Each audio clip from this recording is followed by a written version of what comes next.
Hello, my name is Marcus. I'm the compiler of a collection of therapy quotes entitled 1001 Windmills of the Mind, a collection of quotes taken from what's often called the psychodynamic or the psychoanalytic perspective, which long ago, as I understand it, was referred to by some as philosophical medicine or narrative medicine, helping one to be their own story doctor, their own know thyself explorer, their own existential detective, their own who am I detective, their own psychological detective, their own emotional detective.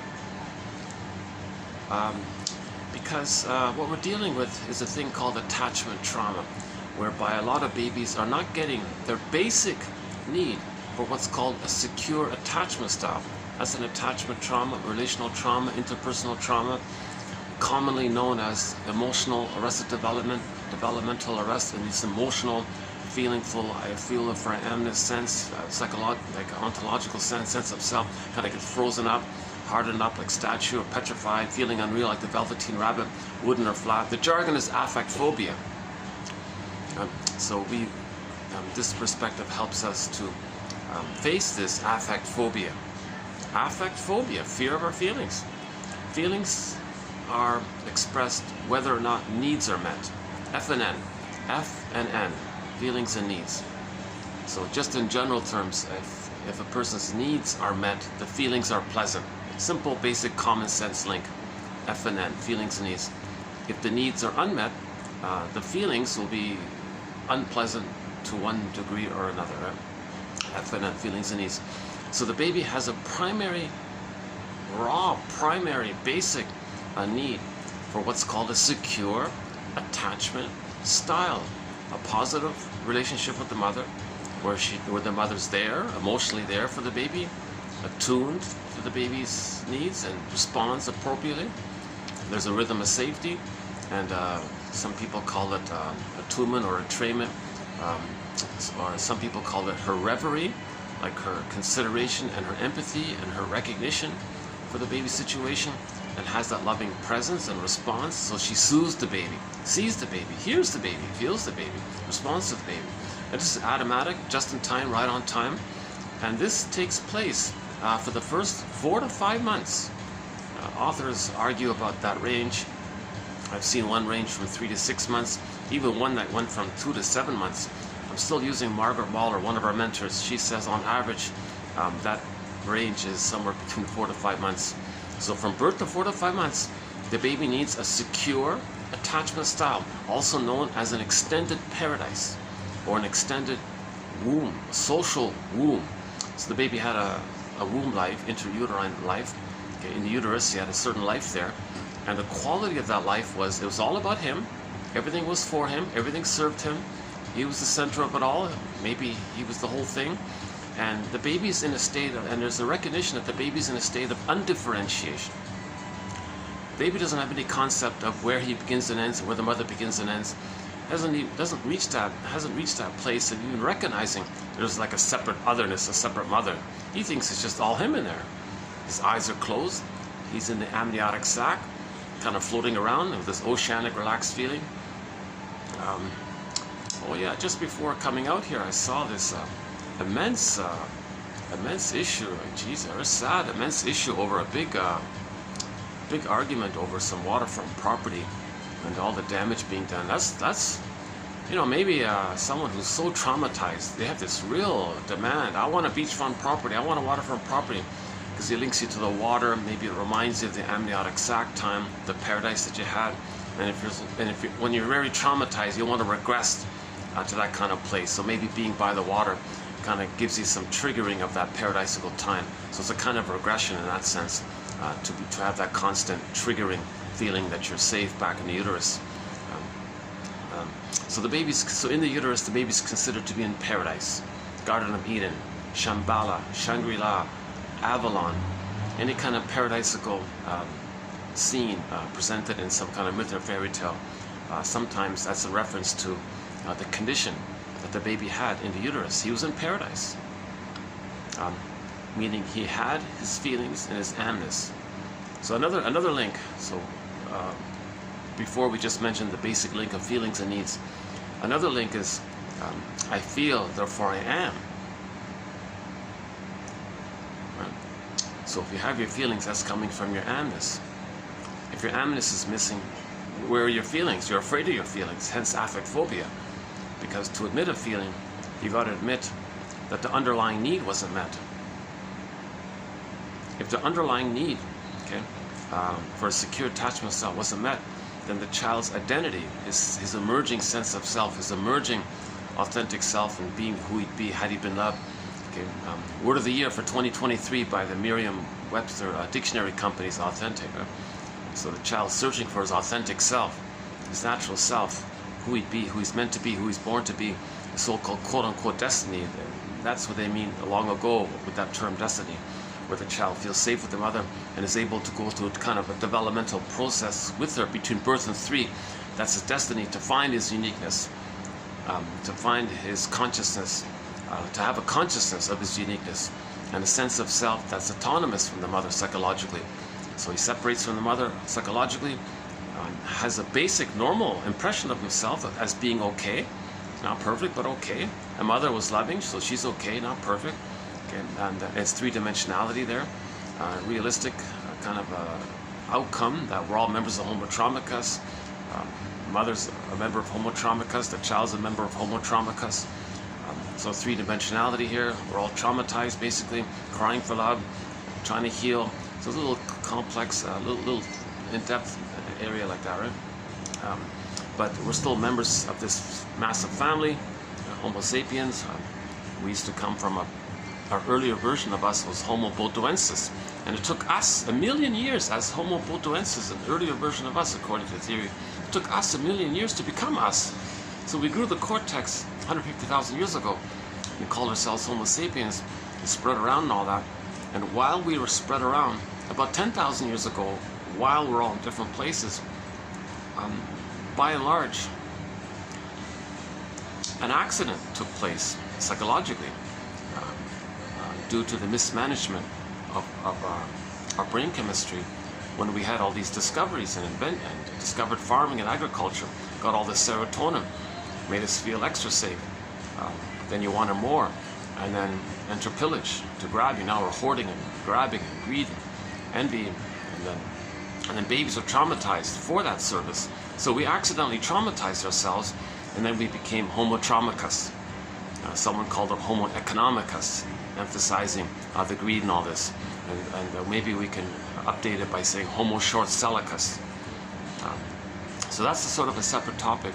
And let's see how it goes here. Let's see. This is a new venue here. It's funny about this spot. I tried all my regular spots. I did the rounds. Taken. Inconvenient, too busy. Oh yeah, and I wasn't sure where I was going to go, to tell you the truth. I just drifted. I just wandered. I said, what's this building here? What's this? And then I walked in. The ground floor was busy. And then I saw a sign that said there's a name. There's a little restaurant, coffee shop on the 3rd floor. Oh, what the hell? Let's just walk up. I walked up, and and here it is here. A cute little place. And I'm off sort of to the side of it. There's the main area, and they got this little side part here. And luckily at the moment, sometimes she said, it's quiet in the afternoon. So, but usually it's booked. So it's funny, eh? Yeah. Anyways, never mind about this thing. Oh. Okay, there's even a pool across from me. People swimming in the condo's pool. What else can I show? Yeah, I'm not really a fan of much of their artwork here. Oh, there's a moose. All right. Oh, I take comfort in this image here. Yeah, there's a little art deco of a little moose here. Call it a moose. Yeah, one of the is it showing up here somewhere? Well, here he is here. Right? We have a. Am I getting it here? It's kind of dark in here, right? Okay. Maybe I'll put them up here. Hold on a second. We have a song by Willie Mitchell, the singer Willie Mitchell, Call of the Moose. And here he is here. Yeah, great.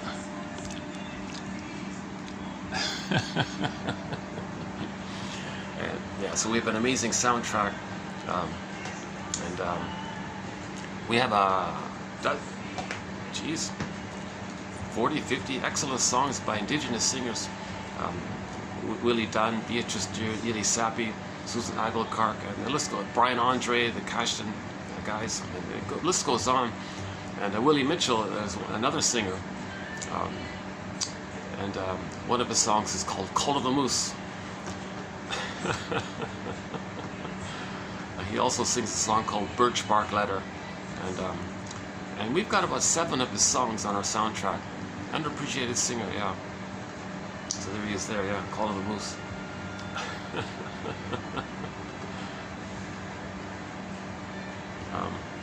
Our soundtrack has songs from all around the world. Our most, well, I haven't had a chance to bring the boombox, but I found a song from a rock band from Cambodia, so we'll add that song to our soundtrack, just sort of for fun. Most of the songs are included for the psychological message, but I have a sprinkling of songs, just upbeat, fun songs kind of thing.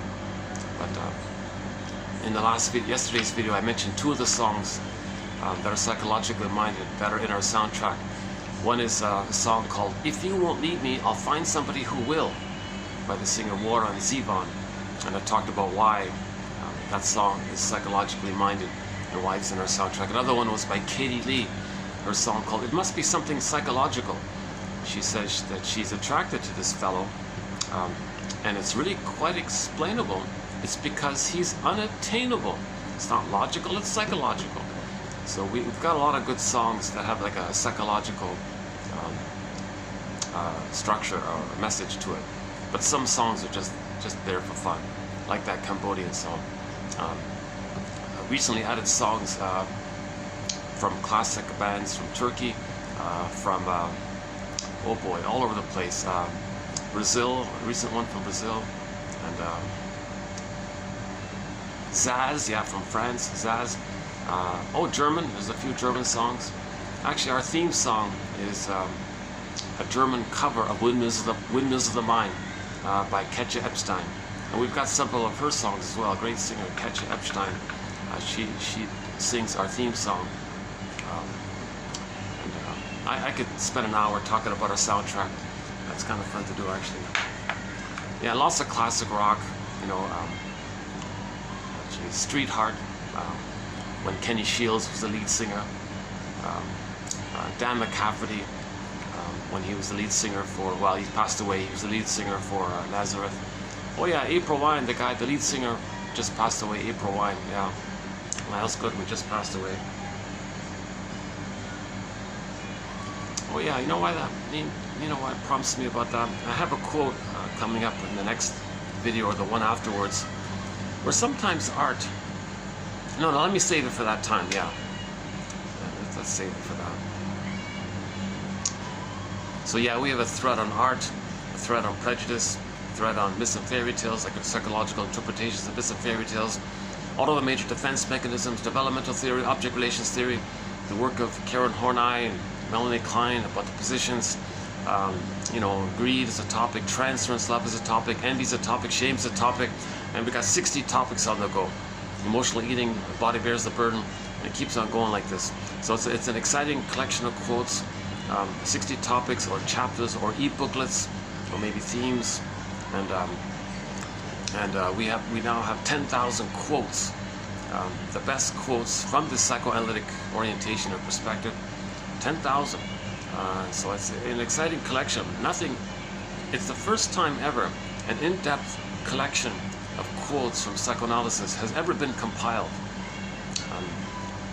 The only other slight resemblance was several decades ago in a book called Wit and Wisdom in Dynamic Psychotherapy by a guy named Gregory Bauer. He's only got a couple of hundred quotes in there. And if you take away the convoluted English translation of the Freud quotes, what you have remaining is just like a sample of 1001 Windmills of the Mind. Plus, I've already sort of plucked out the best of those quotes and incorporated it into our collection here. So really, this is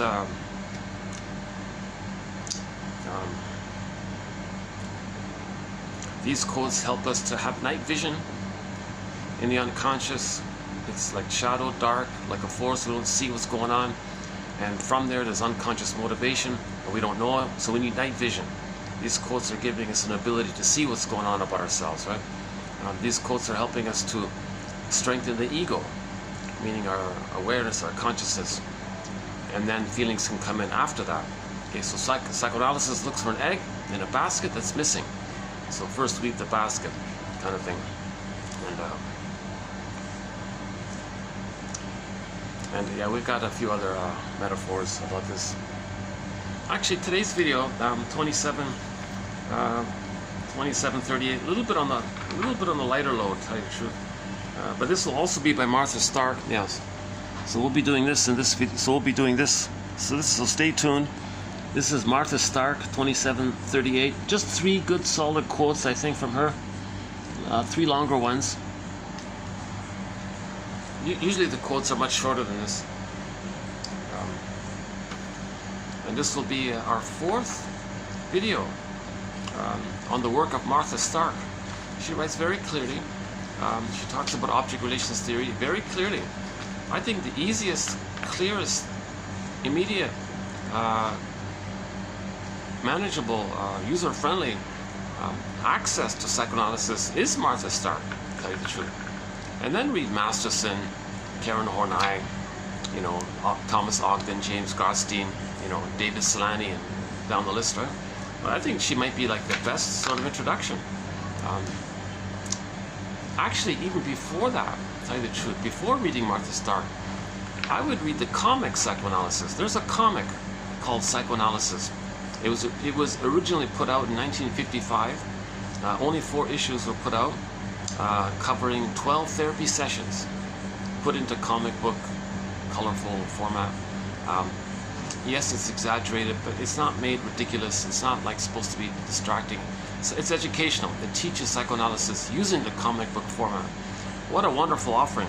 And it was lost for decades, basically, hard to find. But 3 years ago, a company called Dark Horse Publishing digitized it, and it's available through their website. And they even did a hardback on it. Actually, I had it. That's sold out quickly. So you can get a digital copy of Psychoanalysis through them. Well worth the price of maybe 2 copies or 3 copies, or whatever it is. Last time I checked, it was €15 or something like that. Well, that's a bit distracting. I got a swimming pool in front of me with a bunch of people splashing around. Okay, let me get used to this new environment. Yeah, my first time here. Yeah, let me get used to it. But gosh, I hope this works out. If they're not bothered by my talking, this might become more of a regular spot for me, because it's a nice, cozy atmosphere. The lighting isn't too great, but it's just enough, right? It's not too dark. Yeah.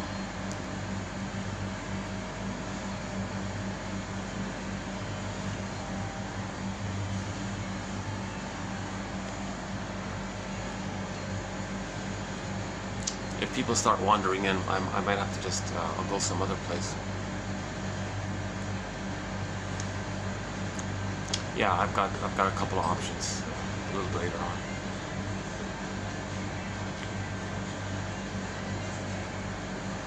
Yeah, so that's an excellent introduction to psychoanalysis. My humble opinion, the best introduction to psychoanalysis is that comic Psychoanalysis. So they created 3 fictional characters, so 3 neurotic characters. One person was kind of self-defeating and self-sabotaging her happiness, so she was on the couch.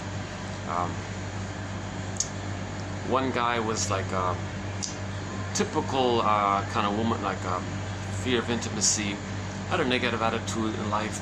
So your typical sort of toxic masculine, aggressive machismo, that kind of like bully type of character, an aggressive type of character. He was on the couch. That's a tough one, that guy. And the third one was related to a family issue, and about family systems theory, where the parents were scapegoating one of their children. So the shrink had to face this issue.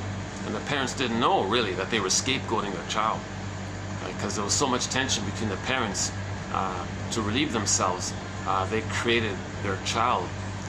They turned their child into a proxy for their rage and shame and all this, and they arranged it so that their child would be naughty and all this, and they took delight in it. That's called externalization. You see, externalize what you're denying within yourself. That's called evocation of a proxy. So the child expresses. So proxy means someone who feels for you, does something for you, plays a role for you, etc. So they did that to the child. Hey, child, you show sadness and shame and anger and all this for us. So the father took delight in this. The mother took delight in this. That kept the parents to cooperate. The child went along with it because it keeps his parents together. He felt important doing it. But it got to a point where the child went over the line, kind of thing. So they took the kid to the shrink. Hey, shrink, help us. Our kid is so naughty here. He's out of control here. Oh, no.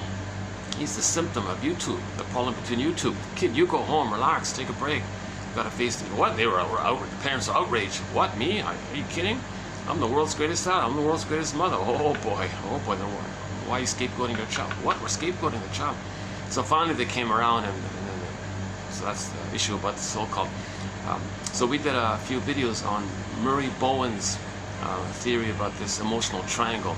If there's two together and there's too much tension there, they manufacture or create an identity of a third, and that meets the psychological needs of the first two to not face their true feelings. That's the so-called scapegoat hunger issue. A lot of prejudice, by the way, comes from this dynamic, and I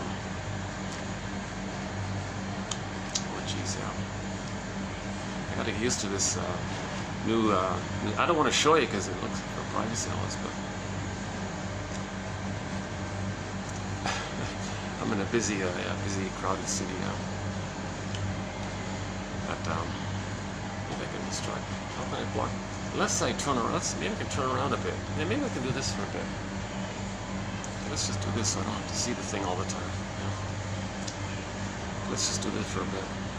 Still sort of see it now. A little distracting is.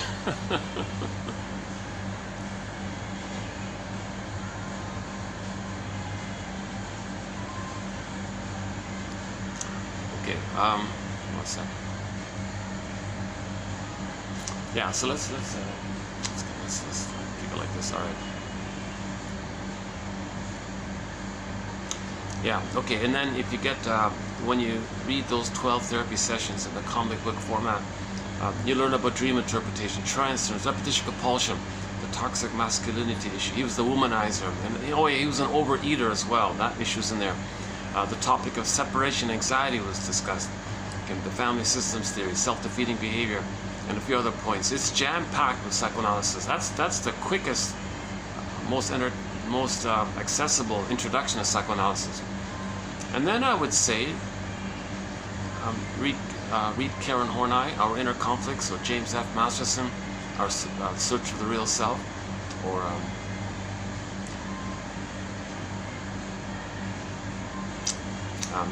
Martha Stark's work. Okay. See, when I turned this way, I was louder for them, so they came out. Yeah, it's hard to find that sweet spot where you can talk and not bother anybody. Okay, let's see how it goes. Maybe I'll lower my voice a little bit.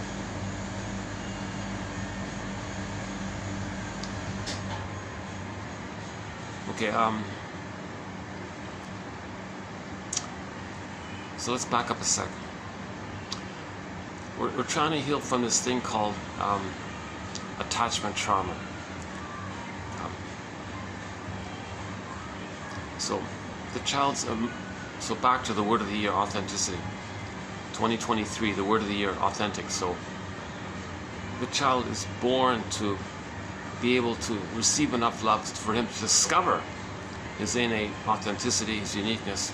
And when a child goes through a developmental process of feeling safe with the mother, being seen by the mother, being supported, and the father comes in a little bit later on. By the age of 3, he has enough memories where he got the message that it was okay for him to be himself.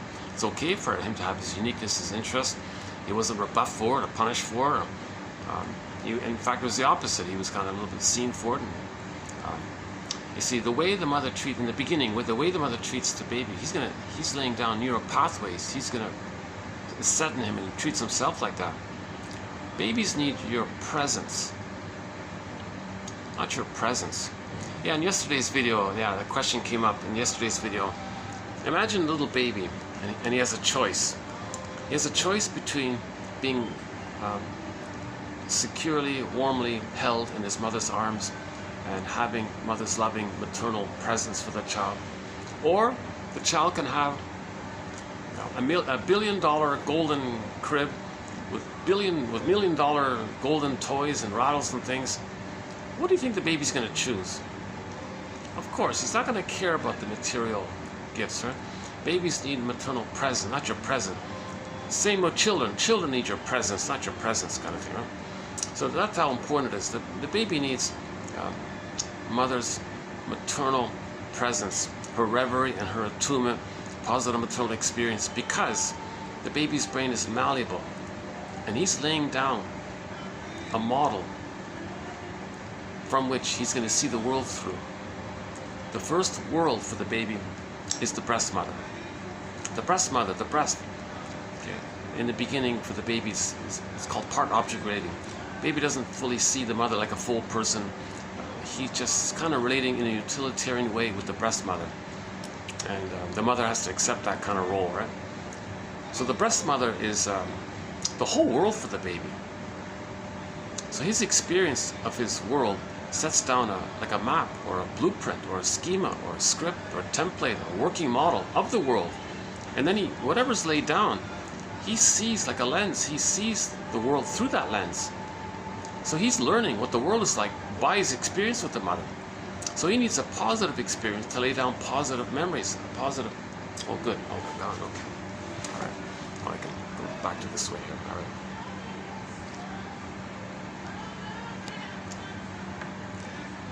Okay. I really want to make sure that staff's okay so I can keep coming here. What if I do? Maybe if I turn this way a little bit. If I speak, oh yeah, I don't like that awful hour. I don't like this awful hour. I don't know where they get this idea from. This one's okay. This blue one here, that's nice. That's okay. But the rest of it's all rubbish. Oh, wow. Yeah. So we have a thread on art. So if you're just acting out, that's not creativity. If you're just dumping, you're not. That's not creativity. Huh?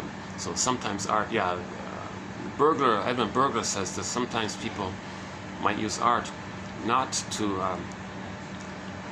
validate, it's just as a defense mechanism to avoid the pain of validating, like as a defense mechanism. So just like we have defense mechanisms in other ways, well, art can also be used as a defense mechanism.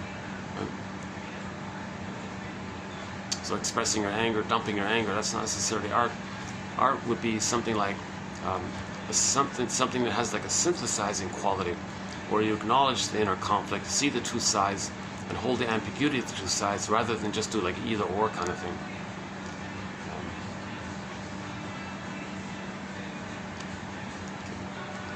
So I'm still kind of sweaty at the back. I don't want to dampen a nice surface. Okay, let's wait a while. See, I'm telling you my little anxious things. I haven't been, once again, my disclaimer, I haven't been analyzed. I haven't been analyzed. I'd love to be, of course. I'd love to be able to do that kind of detective work with a skilled analyst and all this. Then you feel safe, and when you feel safe, stuff comes up, you can mourn and grieve, then you're healing. So yeah, I'm not a doctor, professor, social worker, midwife, doula, nutritionist. I only have a BA, keep that in mind, my disclaimer, I only have a BA, I'm the compiler of the quotes. Don't judge this psychoanalysis by me. If a shrink were post, if Martha Stark, for example, were doing these regular videos, I'd just listen to her. So in lieu of that, no one doing it, well, I'll just try to learn it. So I'm trying to learn it as I'm speaking. It's my way to learn it. If you want to learn something, I said, well, teach it. I don't really think of myself as formally teaching anything, but but in the sharing, I kind of feel like I'm learning it a bit. So my give back is that the quotes are posted below, and each person will decide for themselves which quotes might click for them or be helpful for them. And on average, each video has 10 quotes on average. 1,000 videos, 10 quotes, right? Robert Bly's advice, read Psychology, Study of the Soul, Psyche, Mind, Soul, Psyche. Okay. Ology, the study of the soul. Read Psychology, the Study of the Soul for 10 minutes a day. And that sort of fits in with the quotes in each video. It's roughly 10 minutes worth of reading. Okay. And then pick one. Hopefully there's one quote out of the 10 on average. And identify that one. Make a note of it. Write it down. Copy, paste it. Discuss it. Just do something with it. Or at least identify it or highlight it. Or collect it. Keep it, and have a reference to it.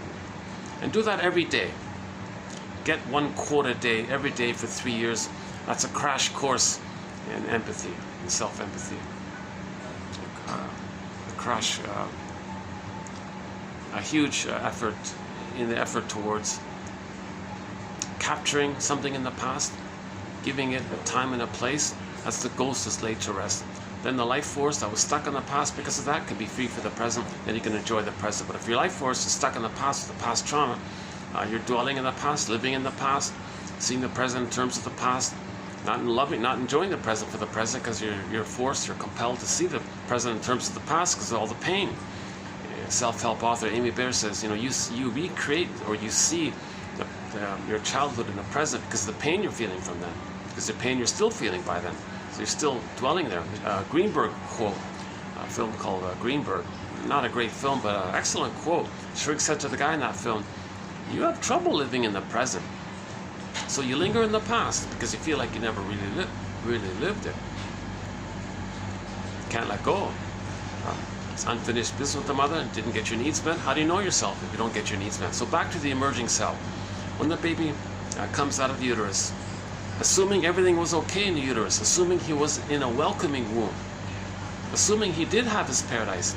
Some babies are getting prenatal shock trauma and they're freezing up with emotional catatonia in the womb, and they're just going through the motions of life, and they're like sleepwalking.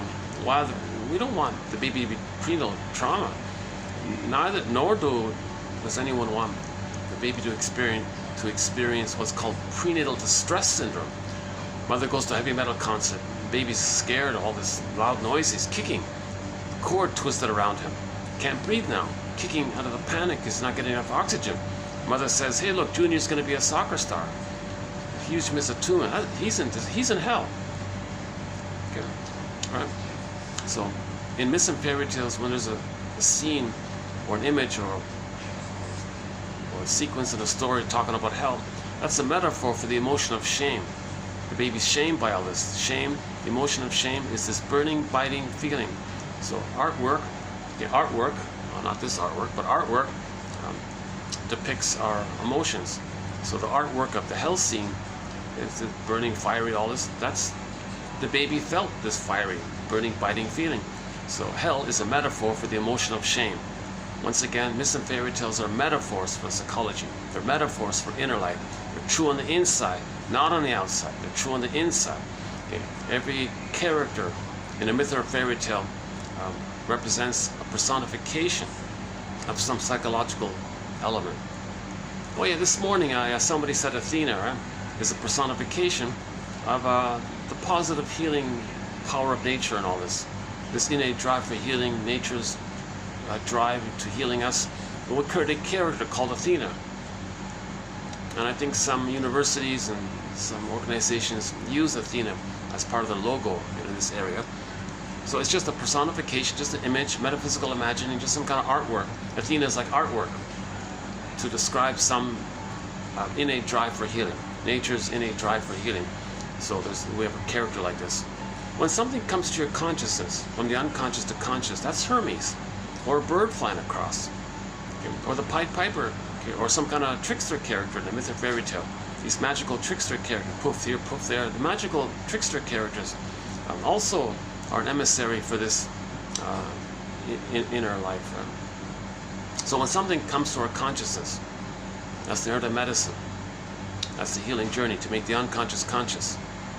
When we make something conscious that was previously unconscious, then we have more of the self. The emerging self is repressed. That's pain.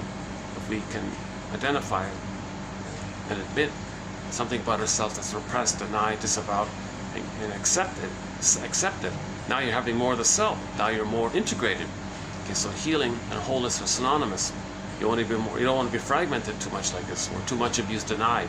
Well, you want to accept it, reintegrate it, re-own, reclaim, resynthesize, rehab, repossess, refeel, reclaim. So this whole effort, this continuous kind of effort to make conscious what was unconscious, okay, that's called narrative medicine. And the personified character imagining of this could be Hermes, or a bird flies across with a message in its beak, and you get the message. So birds are symbols for, they know, but we don't know, but the bird knows. So the bird comes to you, now you know it, kind of thing. Okay, so back to the basic here. So what we're dealing with is, once again, the child has an emerging self. Like his selfhood is he didn't achieve his psychological birth yet, right? He didn't achieve his full potential yet. He's still emerging, still developing. His developing emerging self is coming up. So when he comes out of the uterus, assuming everything was okay in there, and no birth trauma and all this, okay, now to prevent birth trauma, leave the cord, leave the placenta, hand the baby to the mother, once again, barring special medical emergencies and all this, hand the baby to the front. Baby's looking for the nipple. He'll latch on, start sucking and suckling. The nerve lines between the child and the mother line up, and then the rhythm and the communicative flow can continue. The paradise can continue. So the original paradise, mother-infant dual unity, in the uterus, unborn baby, get cord to placenta, placenta to the mother, mother to the placenta, to the cord to the baby, baby, cord, placenta, mother, mother, placenta, cord, baby, do, re, mi, 1, 2, 3, A, B, C. So there's kind of like a smooth kind of flow like that. Baby's needs automatically met, right? Food sent down the center vein, waste eliminations spiral up the other two veins, the placenta metabolize, everything's flowing like this. And the thing about paradise is all of the power of the mother, and he's fused with this, so he thinks he's so powerful. He thinks he's a god. He thinks he's the whole thing. He thinks he's the whole universe. He thinks he's the whole cosmos, the whole universe, whatever. Or maybe if he thinks he's distinct from it, then the whole universe is just there to serve him. It's just for him. That's called solipsism. It's just everything's for him. It's all him. He's a little god in his own little god universe. He's the god, the center of the universe. Infantile megalomania, egocentricity, grandiosity, glorified self, idealized self, ego ideal. He's this perfect, magical, all-powerful, all great. So he thinks he's a little god like this. Plus, he's got his feelings, so he can enjoy it. Now, when feelings are available in the normal state, joy runs the console. The serene, inexhaustible fullness of being. So he's embodied, and he feels the golden, like the golden ball, the radiant like the sun.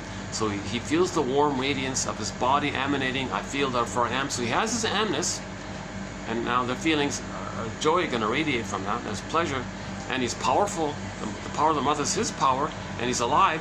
Whoa, he's alive, feels real, powerful, no interruptions, no conditions, no one impinging, no expectation to ban, no disappointments. So it's all. So he's considered kind of like Robert Bly jokes. Yeah, times were good, right? And if there's a problem there, enter that joke. Somebody said, we spend the first 9 months of life trying to get out of the womb, and the rest of our lives trying to get back in. Yeah. So for example, this violence that's taking place as I post this video, 2023, there's an immense amount of aggression going on.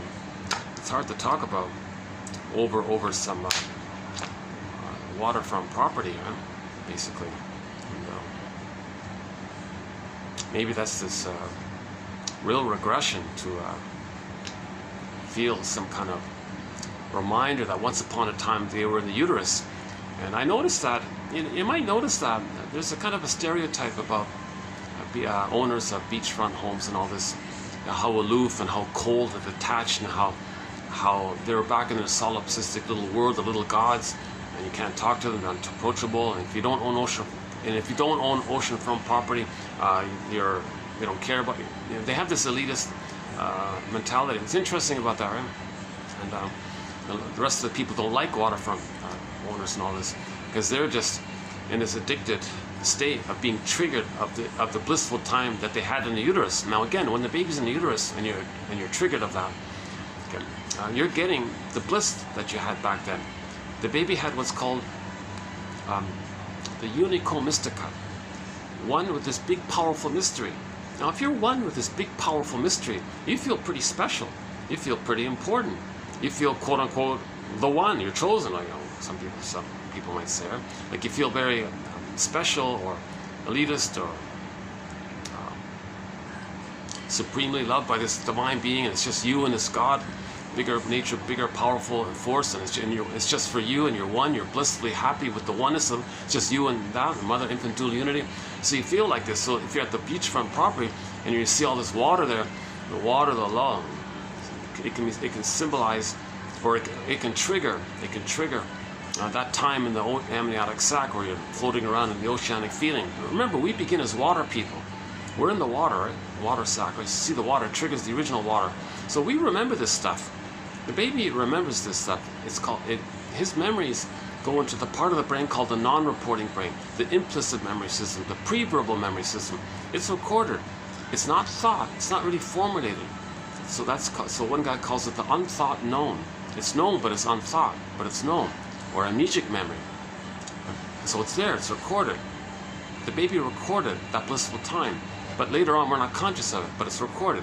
That bliss, that symbiosis, that one with everything, he had that memory of it. So if something in the present triggers that experience, you're going to feel some of that blissful feeling. So now you're back in that elitist feeling, hence the stereotype of a lot of waterfront owners being so elitist and you don't, oh, you live on the land here, oh yeah, I'm busy now. You know, like I had some of that experience a little bit actually. I was surprised when I learned it at first. What? No, come on, don't be ridiculous. But it turns out a lot of people said it. It's like a standard sort of thing. Yeah.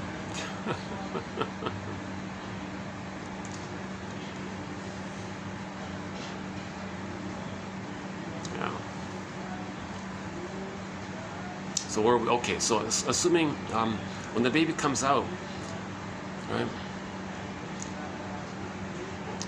Leave the cord, leave the placenta. Don't weigh the baby. I remember yesterday's video. I kind of raised my voice shouting about this. Don't weigh the baby. If you separate the cord and the placenta, poof, no mother. He's falling, ungrounded. Remember the cord and the placenta belonged to the child and they connected him to the mother. You remove that way before he had a chance to suckle.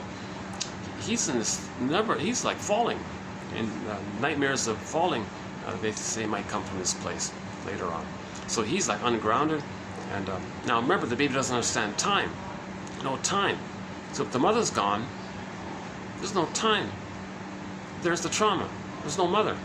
Baby's not going to make it without a mother. He feels no mother. How does he cope with that? Well, he'll freeze up inside, petrification, turn to stone, feeling unreal, feeling numb. Then he goes and swoon, endorphins, numb. So he's frozen inside, turned to stone, he's numb. There's your trauma. So don't traumatize the baby. He needs a continuity of the paradise. He needs a continuity. So leave the cord, leave the placenta, hand the baby to the mother's front. Leave the smells, skin to skin contact. Don't leave the smells. So what if it looks messy? Put a bed sheet over the cord. Placenta, they say, comes out a day or two later.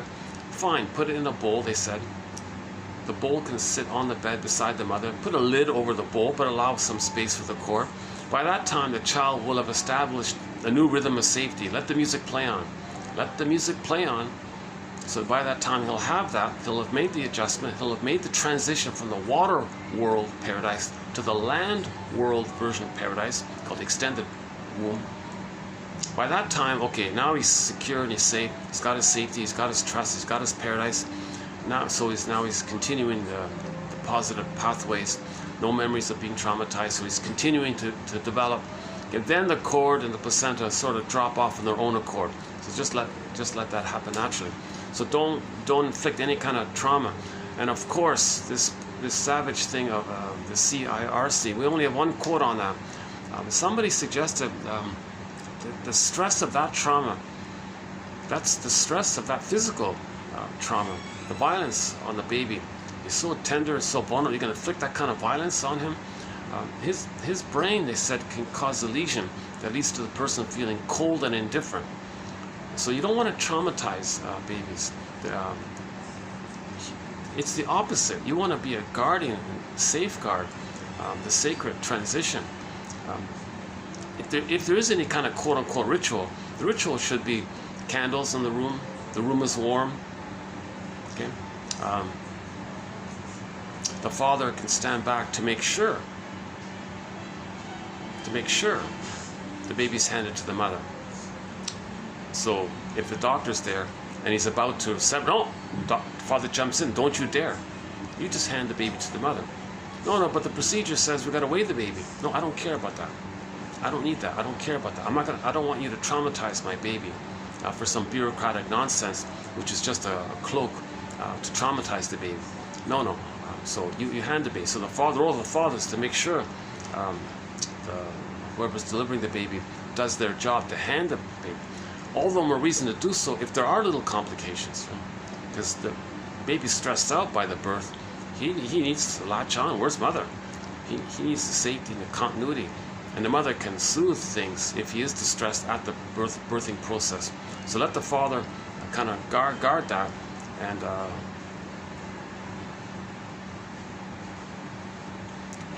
Klaus and Kennel made a huge contribution in their book in the 70s. They talk a lot about the highly sensitive time of this birth. The mother produces lots of hormones to help the baby latch and securely bond, the love bonding hormones, right? Oxytocin. The mother produces all that at the moment for that purpose. So if the baby's removed, even for more than 10 minutes, the child's already traumatized, number one. Let's say the baby's returned. By that time, Klaus and Kennel were saying, the mother's deactivating. She's losing those hormones. She's already in sadness mode. It's analogous to somebody who's in love and they break up and they're sad like that. The mother's kind of like sad like that. Then the baby's handed back.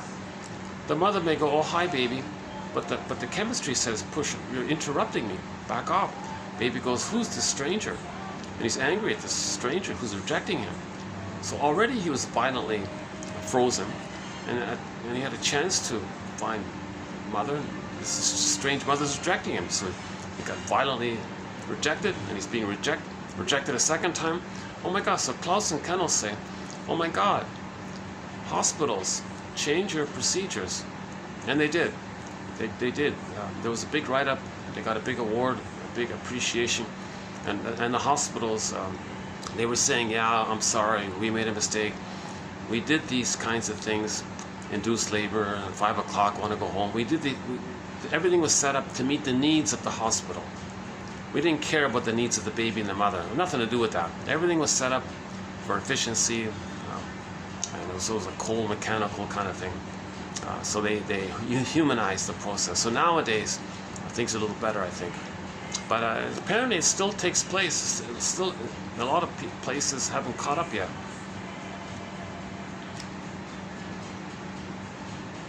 Again, barring emergence, there are special exceptions, emergencies.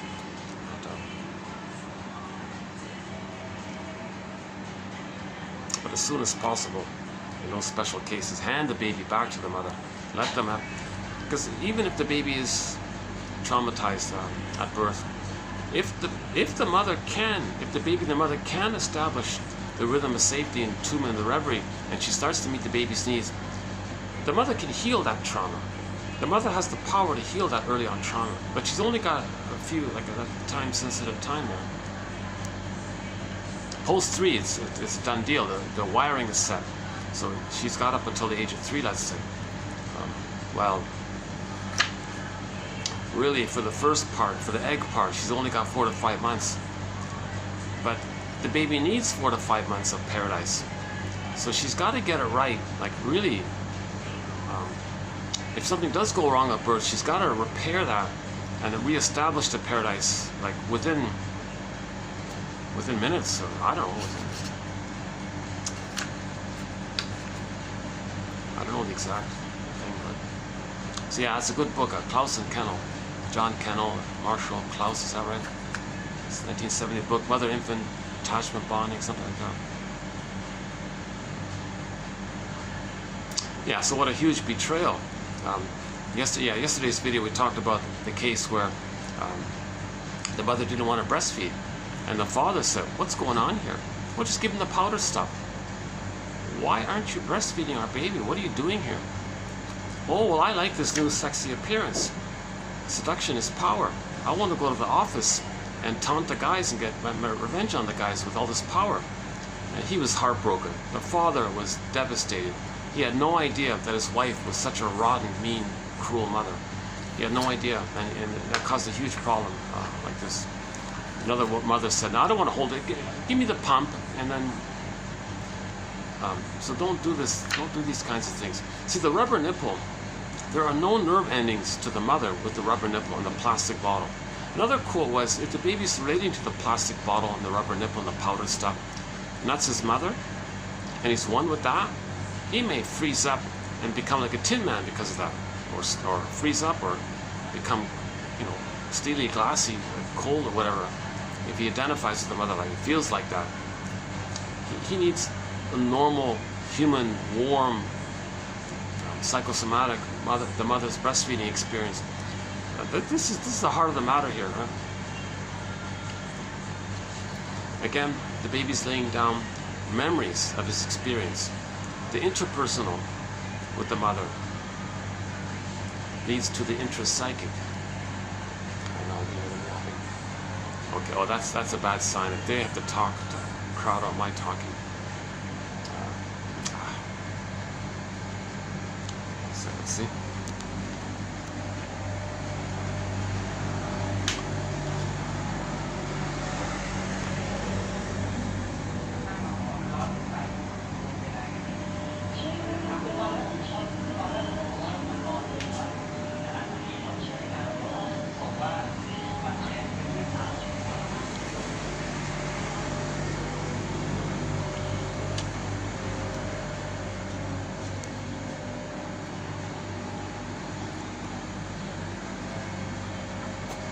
Can I just show you the photo? One sec.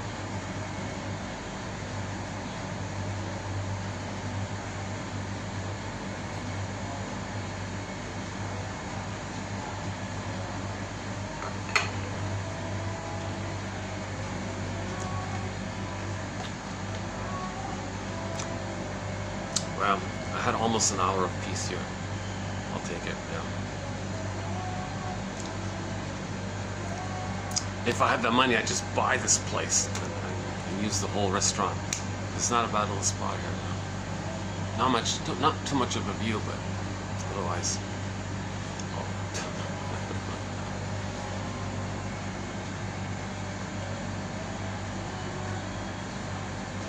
Oh, come on, camera, don't pick up this copyrighted music.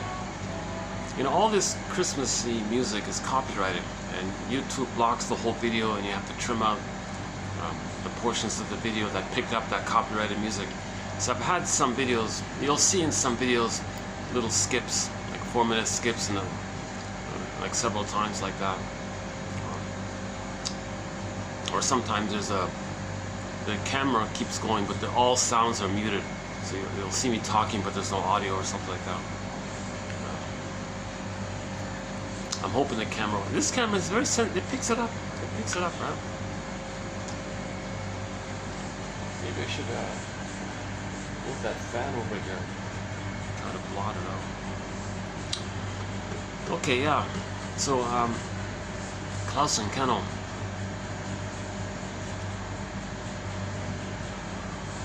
So, the interpersonal leads to the intrapsychic. The interpersonal relationship, the original first relationship with the breast mother, the breastfeeding experience, and the mother's attitude about it, Is she in tune? Is she present? Does she make adjustments? Is the baby comforted? Is he getting his paradise? Is he getting everything automatically baby-led, baby's needs? So the mother doesn't do some schedule and bottling. The mother doesn't do these kind of interruptions or thinking she's got to train the baby or something. Oh no, the baby's still in the womb. The first 4 to 5 months is meant to be treated like a continuation of the womb. It's an extended social womb. So mothers, maybe one idea was mothers just stay in bed for 4 to 5 months, let the baby sleep skin to skin the whole time, 4 to 5 months. If the mother uses the washroom, just gently carry the baby. Keep the continuity. That's the safety, the rhythm, the baby feels it all, he's still one with the mother. With that level of feeding, like emotional, maternal feeding like that, then at 4 to 5 months, a major thing takes place. Because he had that psychological egg, okay, that positive relationship with the mother. So there's two of them there, but it's mainly the mother just is one way for the child. It's all for the child. So the child is a narcissistic little god. So the baby's on the throne, right? So the baby's meant to be allowed to be in that state where he's on the throne. He's this little king, little god, His Majesty, the baby, all these things, right? The mother's meant to play that role of unconditional service to the baby like this, right? Then if that takes place, okay, at 4 to 5 months, an important event takes place. He starts to hatch. He hatches. Right? So for the biological birth, he came out in a few seconds or whatever. Right? But for the psychological birth, first he needs the psychological egg, that relationship, 4 to 5 months. Then he starts to have a self-concept that hatches out of the blurred fusional whatever that's there, of the fusion between the child's self-concept and the mother's self-concept. Out of this meshed, right? Two being one like this. At 4 to 5 months, the child's sense of unique self, his nature, natural condition, starts to consolidate out of that blurredness. So out of that blurredness, hatched out. That's like a birth kind of thing, right? The birth of the self, the ego. But it's a gradual hatching. It starts at 4 to 5 months, and it's going to continue up until the age of 3 mainly. So that's the first part. Okay. Now, from 4 to 5 months to 18 months, so that's the second part. The child's original state of thinking he's on the throne, that he's a little god, it's all about him, everything for him, that's still there, ironically. So from 4 to 5 months to 18 months, he's in what's called the world is my oyster phase. So now he's got, oh. So I'm just noticing a squirrel just skipping along the wires there. I don't know if you can see him, but I don't know, I mean, privacy issue. Yeah, so for 4 to 5 months, oh, please don't, camera, please don't pick up this music. I got a feeling it is going to pick it up.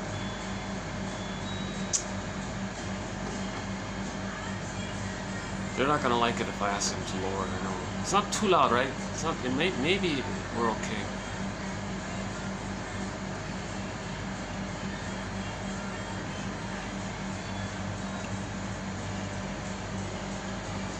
Okay, let's see how it goes. Let's see it. So there's a possibility you're not hearing any of this. That's too bad, yeah. If that's the case, I'll redo the video. If that's the case, I'll find out later. So the child, at 4 to 5 months, he's starting to have the self-concept. Now, about that time, he can now crawl and walk and run and all this, right? So look at that, eh? He thinks everything's for him. The world is his oyster. Everything's for him. Everything serves him. Everything, like the mother's there for him. Like the uterine life, everything was for him. Like the breast mother, everything was there for him. Now it disperses. The whole world is there for him. So now he owns the world. He owns the world. He rules the world, right? Hence that obnoxious song, everybody wants to rule the world. No, nonsense. Not all babies are traumatized before 18 months. But those who are traumatized before 18 months might have some uncanny fantasy about that song. Because the baby's meant to rule the world, quote unquote, right? The world is my oyster. So now the junior toddler is running around. He can hop, skip, jump. Now he feels like, now he's got new powers. Think about that. So he was helpless and couldn't, now he's got these new powers. He discovers this ability to walk and jump and hop and, you know, not fly, but leap or whatever. Pretend he can fly. Like, he's got these new powers, motor skills. He's got these motor skills during the time when everything around him is just for him and it belongs to him. So now the junior toddler is running around all excited. He's got this love affair with the world. It's all his. So he's kind of excited with his new powers and everything's for him and it belongs to him and he owns everything. So the role of the mother at this point, between 4 to 5 months and 18 months, is just to keep him safe, gently distract him so he doesn't hurt himself, but most importantly, not rebuff him for it, not punish him for that, not say, how dare you be so arrogant and think you own this. Let him think he owns it. Let him think it's all his. He's still developing, right? He must come out too early, so that's why it's like a developmental phase. If the mother can do that, not rebuff the baby or the junior toddler for this arrogant attitude that he owns everything, everything's supposed to serve him, little king, little on the throne, all this, then if that takes place, another thing that's simultaneous is that the mother is meant to see, and the child is meant to see that the mother sees. That the mother sees that the child is different from her and is unique. Nature's Greatest Miracle, Ogmandino's poem, the scroll mark number 4, the first part of it called Nature's Greatest Miracle, or Virginia Satir's poem, I Am Me, or even that Gibran from Lebanon, right? The poem called On Children. The mother looks at the child and goes, this is a mystery. This is like an awesome, incredible mystery. Okay, so back to John A. Sanford. The Great Spirit has it that everything in nature is a little unique. Every leaf on that tree over there,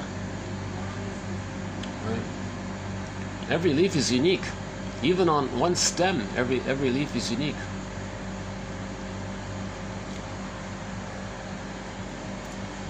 Every cat is unique. Every in nature, everything's unique. Well, same with people.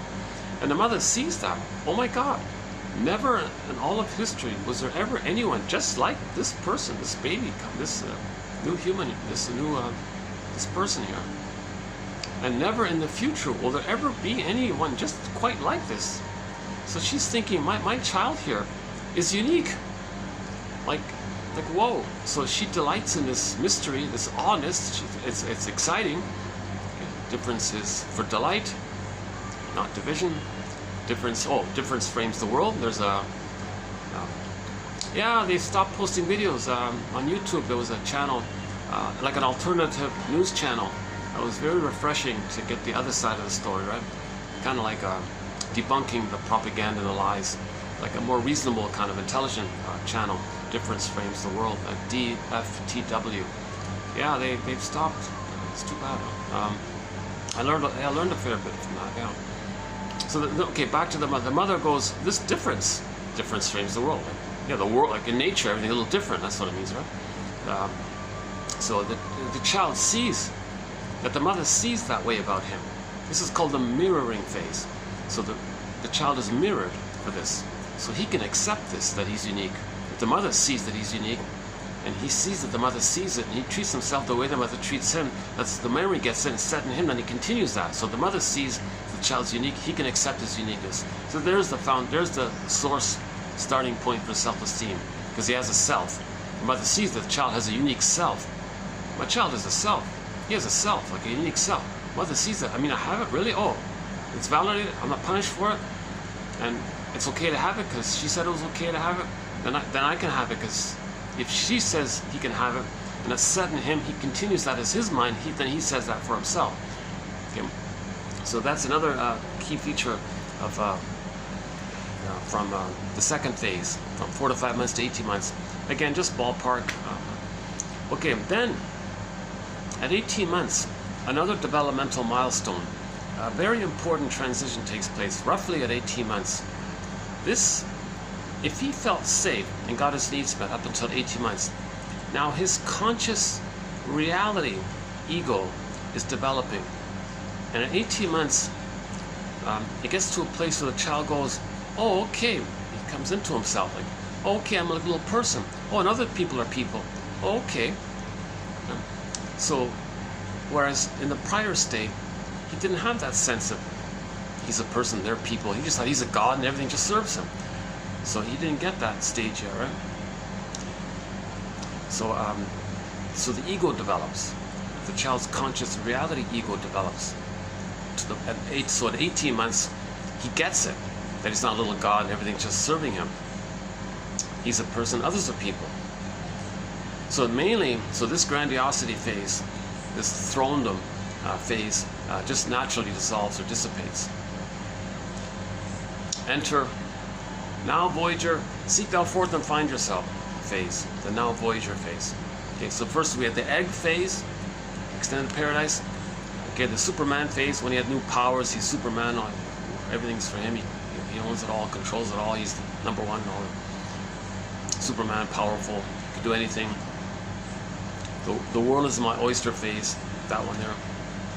Then the third phase is, let's call it the now Voyager phase.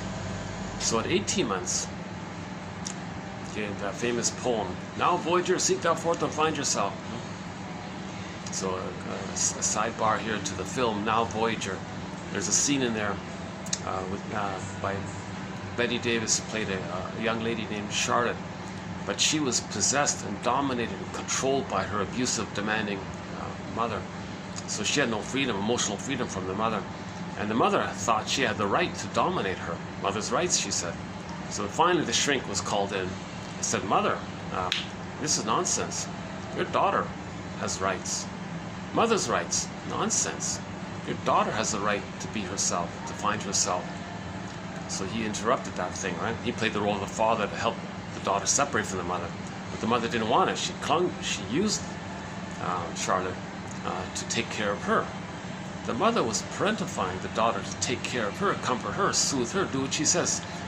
So the mother parentified the daughter. So she was fused in this negative fusion. She could never know herself. And she never had enough love from the mother to know herself. So there needed to be some kind of help in this area. So the shrink was called in. The famous scene with Dr. Jackwith walking down the staircase scene, right?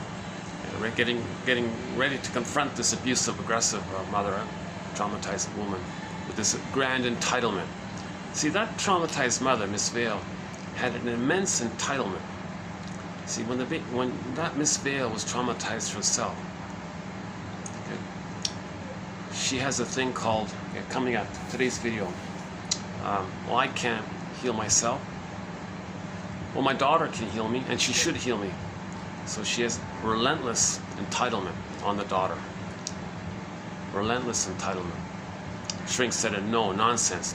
You don't have relentless entitlement on your daughter to heal you or to be your mother like this. So he broke it up, kind of thing. And so finally she resisted it. Finally she accepted it. And then he gave her the poem to Charlotte, played by Betty Davis. Now, Voyager, seek thou forth and find yourself.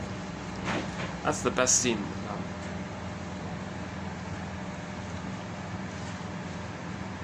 Some staff is doing something. Okay.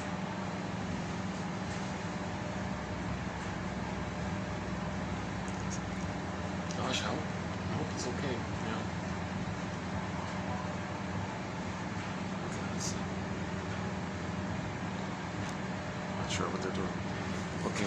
Yeah, whenever I'm in a new place, I always feel it takes me a while to get used to it. Yeah, they told me this place is packed at night.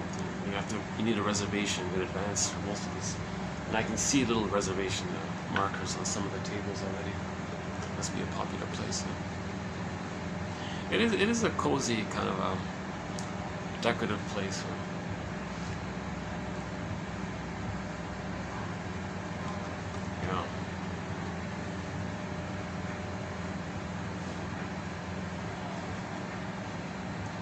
not sure what they're doing. Okay, now Voyager phase. So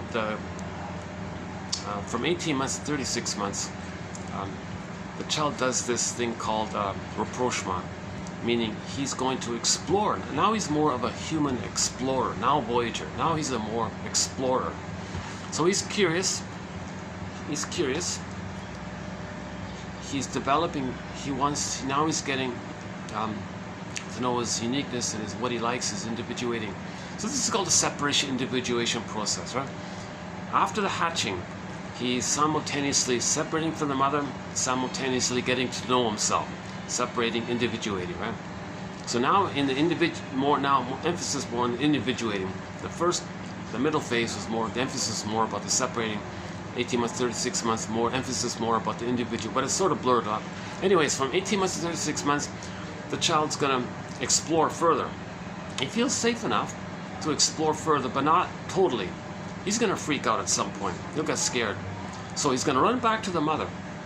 Now the role of the mother, she's just meant to function as what they call a secure base. Meaning, the child gets the experience that he can learn something, discover something, and know himself, what he likes, and be more autonomous and have his interest on the thing that he's learning about. And it won't cost him his mother. So that's the thing, right? Yeah? So the role of the mother is to say, I'm here. You're not going to lose me if you know things, you learn things, and even if you're smarter than me, even if you're going to be smarter than me, you're not going to lose me. I'm not jealous. I'm glad.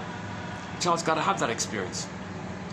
Okay, so he's going to explore further, freak out, run back. Is the mother there? I'm here. You're safe. Now the mother doesn't induce regression or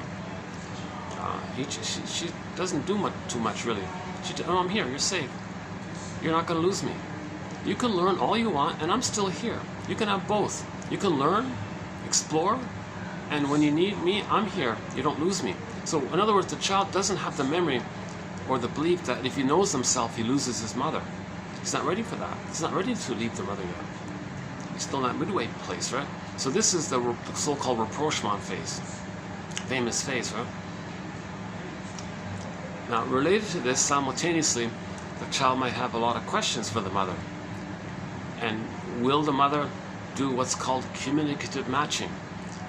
My understanding of it is, it's kind of like a little simple child's improv. Mother, look what I found. Oh, cool. Yes, and yeah, and I can teach you. Look, mother, I found a. Look, mother, what's this? Mother, what's this? Oh, yes. You know what that is? No, what is it, mother? What's it called? This is called a moose. It's a moose? Yeah. It makes a sound, a moose call. What's a moose call? Look it up on YouTube. Moose call. Wow, that's a moose. Well, here's a song called "Call of the Moose." Maybe it's too young to play that song for the child. Play a children's song about mooses. Maybe when he's a little older, he'll play the "Call of the Moose" song. It's too early for the child to learn that kind of stuff. So in other words, the mother does yes and. Just a little extra above his knowledge, but not overwhelming. Something he can manage, right? So she's teaching. She's like the first teacher kind of thing. Now at this point, the father is also involved. He's also in this place too, right? Oh yeah, by the way, back to the first 4 to 5 months, no father. The father doesn't pick up the baby. The grandmother doesn't pick up the baby. No one picks up the baby during that time. Just the mother-infant dual unity for the first 4 to 5 months, right? And because if someone picks up the baby, let's say the father pulls the baby, or the mother, here, father, hold the baby for me, will you? And father says, oh, hey, baby, look at me, I'm your father. The child goes, I don't know who you are or what this is, but whoever you are, you took my mother away from me. I froze up inside. I'm enraged. My image of you is a monster and dangerous. So there's going to be immense stranger anxiety in the future by this. So he'll hate the father. He'll create an image of the father as a frightening, dangerous monster. Because he's the one who separated, or something in his mind separated him from his mother.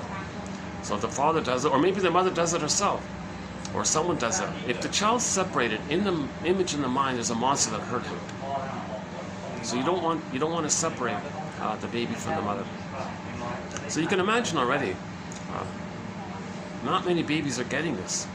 Not many babies are getting a secure attachment style. One estimate is that 90% of the babies in North America are not getting a secure attachment style. Generous offering is maybe roughly 10 are getting it. Yeah, so the role of the father and the family members during the first 4 to 5 months is to make the mother comfortable. What do you need? Make her comfortable. Because she's going to be in bed for 4 to 5 months, right? So make her comfortable. Stuff her pillow or whatever. Give her her favorite foods or whatever. And the mother doesn't watch scary films or argue with anybody. And the mother's not supposed to take any kind of Tylenol with codeine, because the codeine part, we had a quote from the Scharfs, Jill and David Scharf, a couple of weeks ago. They reported a case where the mother was pregnant in the 3rd trimester, and she had headaches, and she started taking Tylenol with codeine. It turned out that the codeine part went to the baby, and he became addicted to this. So when the baby came out, first of all, the mother was neurotic, so she couldn't offer a secure attachment style. Plus, added on to the problem was that the baby was experiencing withdrawal symptoms because he wasn't getting the supply through the cord, because he was hatched, he was born out, the supply wasn't, so he was like shaking and freaking out, and the mother couldn't soothe him to begin with, let alone soothe him while he's going through withdrawal symptoms. So that baby was very disturbed, was unsoothable, very colicky and all this, right? So finally he freezes up, turns into a statue inside. Again, Echo turns to a statue. Faithful John story. Faithful John, they bought him and turns to a statue. Could be petrification, could be numbing, could be lost or frozen, ghost-like. There are variations on the disappearance or missingness of the soul due to mother's soul blindness. That's another way of talking about all this. If the mother's soul blind, the child will be soul blind to himself and soul blind to others. Okay, soul blindness means the mother doesn't have mentalization, meaning empathy for the baby, recognition for the baby's feelings and needs. Gaslights the baby if the baby's crying. What a soul blind mother. If the baby's crying, the baby's communicating, hey mother, you didn't meet my needs. I don't have vocabulary, but I can cry, so I'm communicating to you. I'm reaching out to you, I'm communicating to you, letting you know that you didn't meet my needs. Now if the mother says, oh thank you for telling me, I didn't realize it, and she corrects her ways and everything's okay.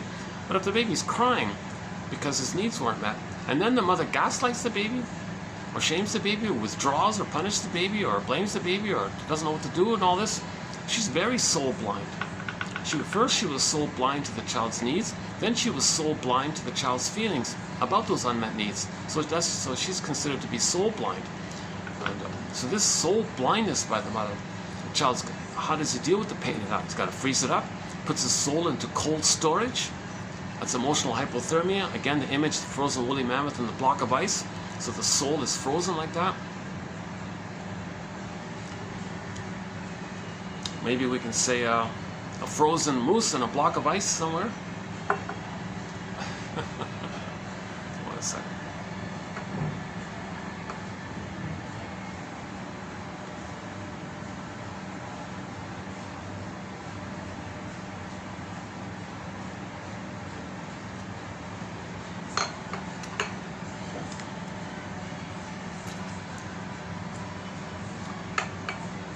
Yeah, so so by the way, for the price, for less than a price of a coffee, for a minor admin fee, one can get these 10,000 quotes, this encyclopedia, on their iPhone. So it's just a minor admin fee, and everybody over 40, I believe, can benefit from it. Just scroll through it, you can read it offline kind of thing, and pick one a day. Take one insight a day.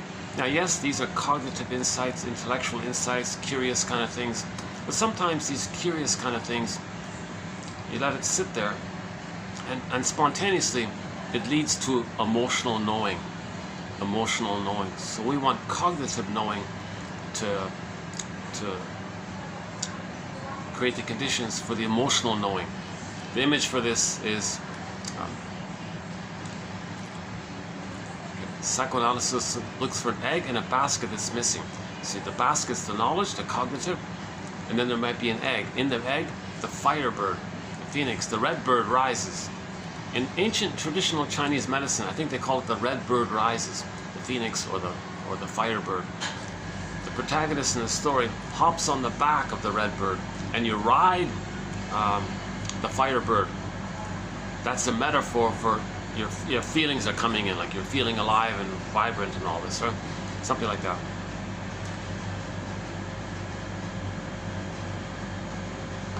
So you want to ride the firebird. I think the image was the forest was still, everything was calm. Then the firebird landed. You hopped on the back and you rode it, right? So it happens kind of spontaneously like that. But we don't control that kind of thing. All we can do is facilitate, create the conditions or set up for that to happen. So without a conscious ego, without a nest, without a basket, it's not going to happen, right? Amy, what's her name? Martha Stark. Her analogy for this is the rider and the horse. The rider is a metaphor for your consciousness. If you have a consciousness, then you know your feelings, and there's a cooperation, and the rider and the horse can in harmony together, and the horse is okay, the rider's okay, you can work together. You ride off into the sunset, she says, right? Now I think she adapted it from ancient Buddhism or something, or some ancient philosophy, where the image was of the ego and the id, ego and the id. It's the little boy riding a water buffalo, and he's got the flute. So there's a famous ancient woodcut picture of a little boy playing a flute, riding a water buffalo, and they're going along nicely. So that's the image, that we have a consciousness. We can accept our embodiment and all the feelings there and all the energy. And there's some kind of flute-like or musical or some kind of attunement, or some kind of recognition or flow between the two. Communication between the two. Like Hermes has the harp, the flute, similar. So she uses the rider and the horse. Now you want the rider to be a skillful rider, then you can ride the horse. If the rider's not skillful, then the horse might be jumping around, so now you're not getting anywhere. So her line was, if you want to tame the id, you need an ego. You need a good rider, the ego. Yeah, I'm still struggling with her metaphor about that.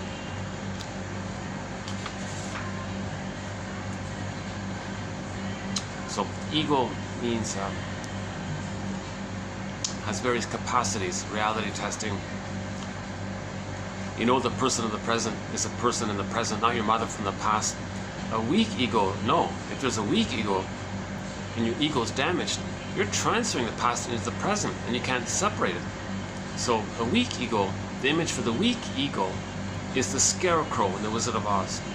In trauma, the child's ego was submerged and didn't get a chance to come up, so it's all frazzled up. That's the scarecrow.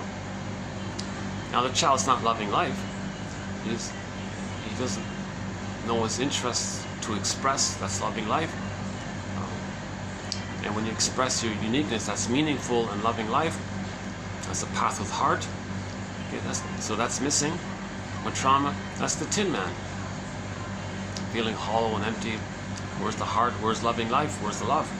We live to the extent that we feel. The feelings are squelched, lost, missing, empty.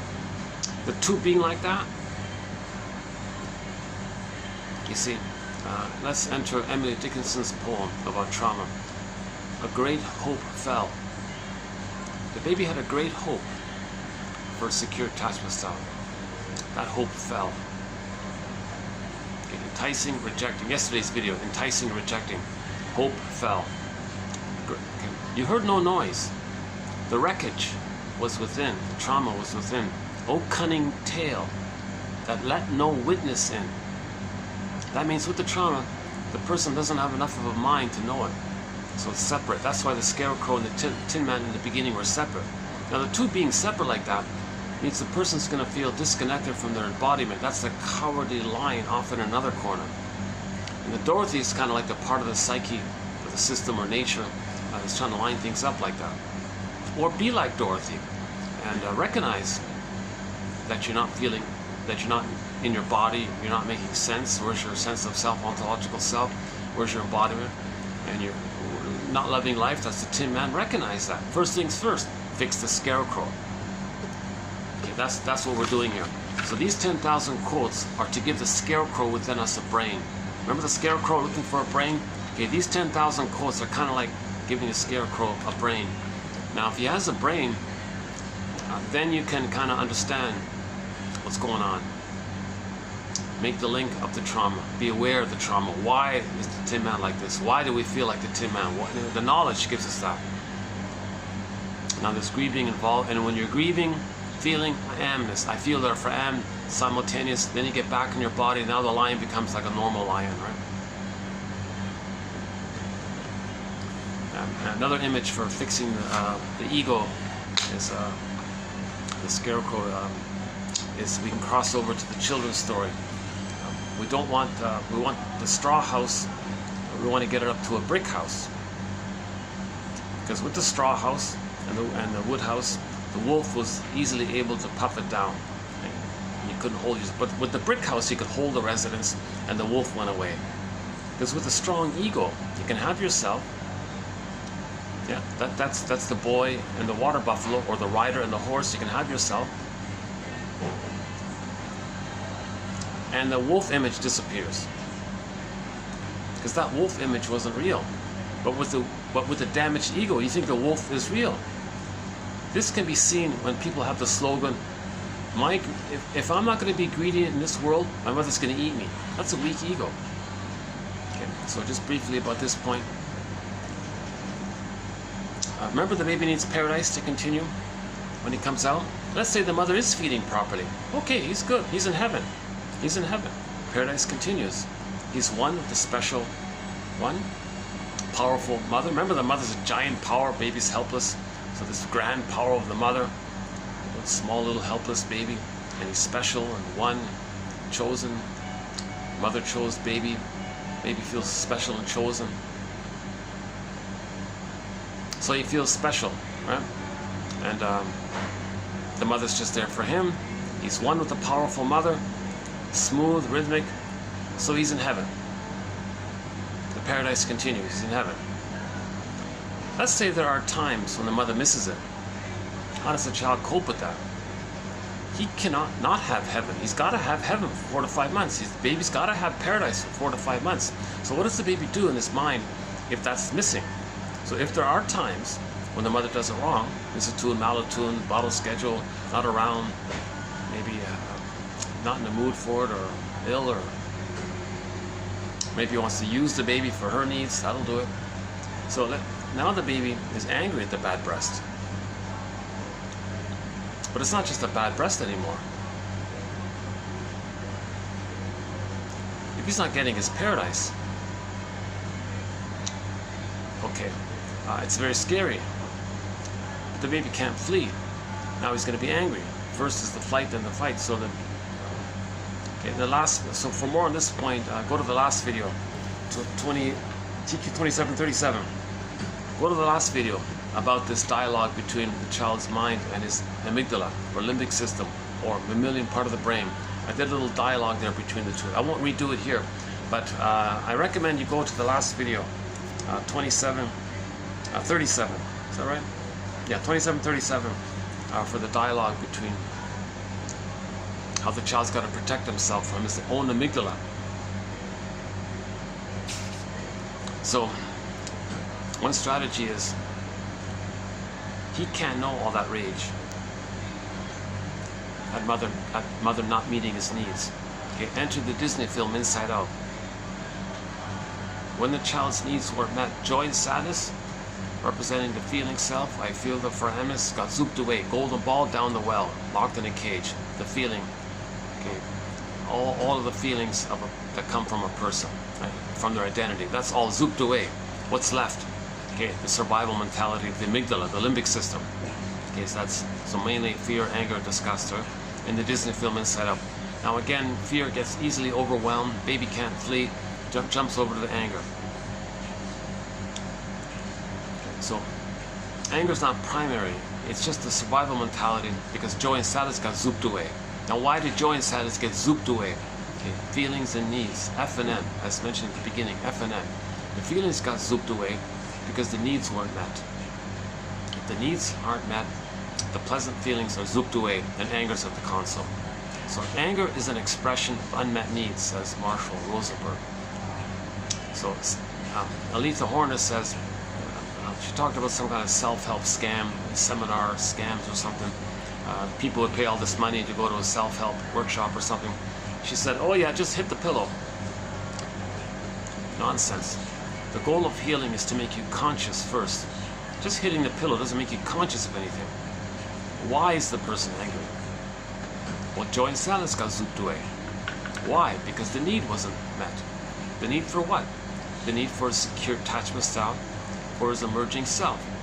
His selfhood, his identity, the need for a secure attachment style. That wasn't met. So the anger, it's not about beating the pillow. The anger is about the link that the need for a secure attachment style wasn't met. So anger is about attachment. It's an attachment issue. Anger isn't an attachment issue. That's Rosenberg's sort of main key pillar, lifelong. If you had to associate one sort of sentence from him, his lifelong 60-year career of whatever, it'd be that one there. Anger is an expression of unmet needs. So it's not about saying, acting out your anger. Nothing to do with that. It's just people are confused. Took your money, okay. Self-help scam worked. Because people are too confused. That's not healing. Then they blame themselves. Did I do something wrong? Maybe I didn't hit the pillow well enough or something. Oh, try again next week or something. Oh no, yeah, you gotta take an extra course. We'll teach you how to better hit the pillow. We'll tell you what to say when you're hitting the pillow. Oh, you mean I gotta hit the pillow? So you're off on a red herring. That's the wrong direction. You gotta understand why the person's angry. The person's angry because the need for a secure attachment style was there. So you gotta mourn the loss of not getting the proper attachment. That's a loss. The natural response to loss is sadness. We gotta mourn. But there's the issue. That's called complicated grief. The person as a baby didn't get enough love to separate, to have an identity, a floor for sadness to stand on. I feel that for am. If there's no amness, there's no feelings in the more quote-unquote human side of being human feeling realm, the feeling self realm. The anger is like a sensational, it's like more about sensations and physiology kind of thing. So this issue of feelings is kind of separated into two broad general categories. The quote-unquote more human side of being human feelings, okay, tenderness, affection, generativity, warmth, sharing, authenticity, word of the year.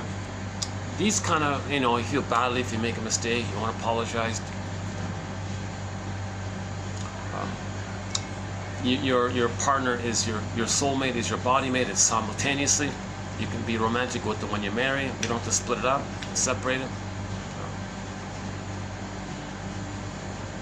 You're in a natural place of relating. Empathy's there, soul vision is there, the recognition of our three-dimensionality. Remember that we're all members of Homo Traumacus, seeing the third side of the coin. The mistakes and the ability to make I statements with your partner, that leads to intimacy. So intimacy, of course, is an expression of the more quote-unquote more human side of being human, not using people or just Okay, so when joy and sadness got zooped away, the other batch of emotions is the physiological stress response. Okay, the flight or the fight or the disassociation, right? So that's the fear, anger, and disassociation, or the freeze. Actually, the Disney film did make a tip-off to the freeze. They made a joke about it, but they did want to acknowledge the freeze. So in the when the characters ate that ice, what do you call it again? The sloshies, that ice drink or something, and they all like froze like that, right? That's another response, a disassociation, like the freeze response, disassociation. Although it wasn't directly for the psychology of it, just sort of like a side note. The film couldn't include everything, right? So the fear, anger they discussed was mainly about the physiology of distaste and dissmell, related to the physiological survival, like animal smell, what's the smell, taste, more of a physiological survival mode, right? So if the person is like in survival mode, they don't care about trust and care and empathy. They're not there yet. They're not there. They're just in survival mode all the time. So that's anger. If you're always in survival mode, you're always anger, hypervigilant, compulsive.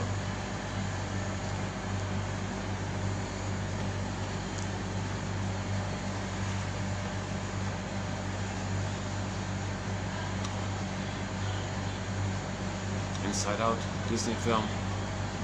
I went off on a tangent there. Hold on a second. Well, what were we talking? What was I talking about before the tangent? Complicated grief. Oh yeah, complicated grief. The psychic structure needed to be able to admit a loss, to confess that was a loss, to admit that was a loss. That's a feeling from the feeling self. Joy and sadness was zipped away. So we got to get sadness back. First we got to get sadness. First we got to get sadness. We got to grieve. Unmourned. Well, sadness needs like a floor to stand on. The psychic structure needed for sadness, the feeling, is the amness. The amness is the differentiation. But there's a deficit there. Originally, as a baby, they didn't get enough love to differentiate. They're still fused with the mother, acting like the mother, imitating the mother, being in the stuck negative tar pit of a negative symbiosis and this crazy glue fusion with the mother. They don't have a self-concept. If there's no self-concept, there's no amness to feel, to have feelings emanate from. I feel, therefore I am. There's no feelings in this area. So that's called complicated grief, aggravated grief, the derailment of the grief process, pathological mourning, pathological nostalgia, melancholia. The person's not grieving. So as a defense, so they engage in various things to deny it. Oh, no loss. Oh, sour grape, didn't eat them anyways. Sour grapes, that'll do it. Denial, contempt, no good anyways. Who cares? So those are defense mechanisms. The sour grapes is a defense mechanism, and who didn't eat anyways, contempt.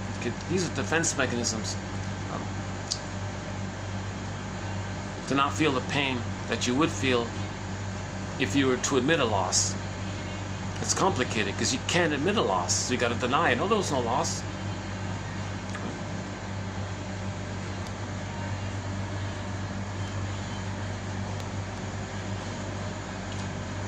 Gosh, wouldn't this, oh now it's quiet again. Wouldn't this be great if I could use this regularly? Oh man.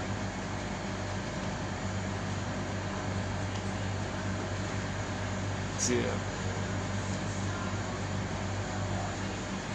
I told them I'd be about 2 hours. Yeah, what is it, an hour and a half? Yeah. Let's see, let's check the time here. What is it? 4 o'clock? Oh yeah, maybe 5 o'clock. It'll start to.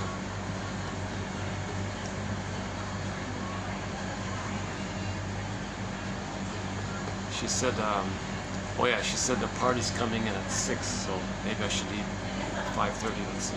What is it, 5? 4 now.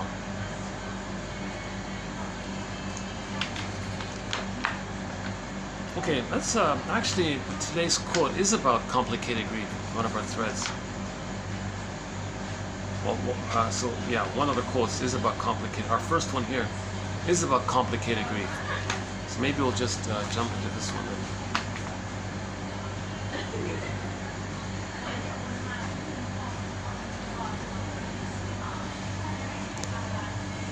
Oh, there's the pool. I can show you the pool now. Yeah.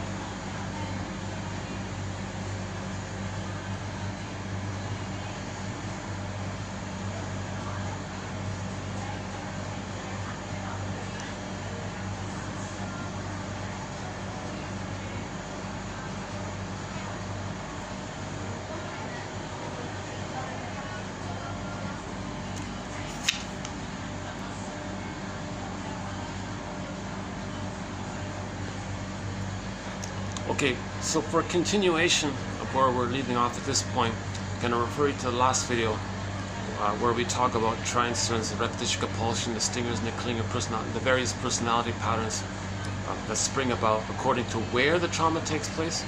Remember that process between birth and 3? If the trauma or the freezing takes place before 4 to 5 months, that's going to lead to the bully pattern, the Iago pattern. If the trauma takes place where the child does merge with the mother, but it's not a positive symbiosis, and he can't leave the mother, and he's stuck there, so he's considered to be traumatized before 18 months, it's not as belligerent about urgency with safety because he has the mother, he is the mother. The Iagos and the bullies, they didn't get the mother, so that's why they're more belligerent, aggressive, more demanding. Remember, anger is an expression of lack of attachment. But all of the personality patterns that develop when there's trauma before 18 months, okay, the bully pattern, Iago pattern, etc., and that between birth and 4 to 5 months, a whole bunch there.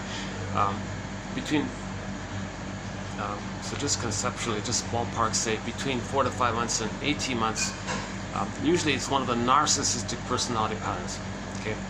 The clinging vine narcissistic pattern, the turtle narcissist, the voyeur narcissist, the cookie cutter typical one that we all know about, the star narcissist, like the exhibitionist. And again, all of these personality patterns before 18 months, the general umbrella term for them is that they have one of the stinger personality patterns, because what they do is their shame self they see onto others as a coping strategy. For attachment needs, they identify with the aggressor.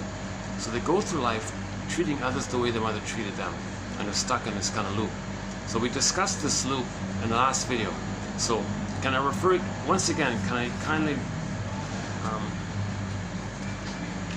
suggest that if you go to the last video, 2737, mainly done outdoors at the other venue, I went through this issue of the Edmund Burger's theory about the repetition compulsion, the record, and when the stingers replay the past and the present, they play the active aggressor and cast others into the role of their passive victimness, and they're just replaying and reorchestrating, okay, with the fantasy that if they replay the trauma with others, they can magically change the past. Nonsense. Shaming others doesn't heal you from what had happened in the past. But this is called perverse thinking, psychotic thinking, because the baby doesn't understand time. Okay. Trauma before 18 months in particular. This non-reporting brain, the mentation is different. It's called primary process thinking, primary process mentation. It's Alice in Wonderland in there. It's all fusion. The fusion is still there, so things can flip around. No time, timeless, wild, exaggerated images. Okay, the thing called trance logic, and so on. Double think. Like for example, a person with a bully pattern, for example. Okay, so they were shamed by the mother. What's left? They can't accept their shameness. They'll say others are no good. They'll regress to the once upon a time illusion that when they were in the uterus, they were on the throne. They'll search for that. They'll think that's them. New situation, they're merged with the shaming mother who shamed them, but they see themselves on others, so they shame others to replay the record of mother shaming them. So one of the stinger personality patterns. Now when they do that, they hurt the innocent other to replay how they were once innocent to the mother. But when they replay it, they're going to be on some level reminded of the pain by the mother. But they become the shaming mother who shames them. So when they replay that and shame someone else to replay how their mother had shamed them, they're going to feel a little badly by the original experience of mother shaming them. So then hocus pocus, auto-hypnosis, double focus, this primary process mentation, this flipping thing, the one they just heard in the present, they'll say is the mother who hurt them back in the nursery. Now they're the victim. Somebody, a lot of people say this in one version or another. Aggressors always wear the mask of the victim. So that's the flipping thing. So trauma early on, there's a lot of this flipping going on. And then there's a thing called translogic, another point. And that's an underappreciated point about the translogic. So again, for more on the translogic, for an introduction to translogic, go to 2737, and then go to the 4-video special run we did on it. The lead author was Martin Horne, Horne, I think. And then so the main emotions for the string of personality patterns are hate, greed, envy, spite, vindictiveness, schadenfreude. Now the schadenfreude, by the way, is a defense mechanism against the underlying emotional masochism. The baby's attached to the mother, but it's painful. That's emotional masochism. They don't want to feel that. So they act like the aggressor. That's called emotional sadism, as a defense against the existing underlying trueness of the emotional masochism. Okay. Now the superiority complex, nothing superior there. Nonsense. It's this illusion that they're a little god on the throne. That's a superiority complex. That's a defense mechanism to not feel having been shamed by the mother, whom they see, and they project their shamed self onto others and say others are no good. But they still feel the underlying inferiority complex of being shamed, unloved, feeling defective and all this. But as a defense to not feel it, they project it, and then revert to the, oh yeah, thanks. I'm not, hang on, let me give you, one sec. Let's give you a tip here, one sec. Let me give you, let's do this, because you've got to put up with all my talking here. Let's just make it an even.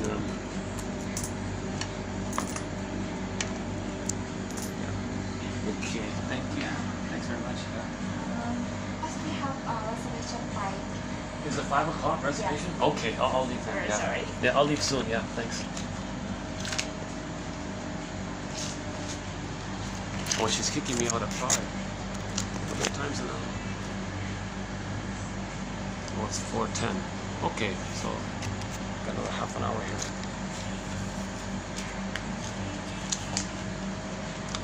Yeah, the coffee here is also a little expensive, yeah.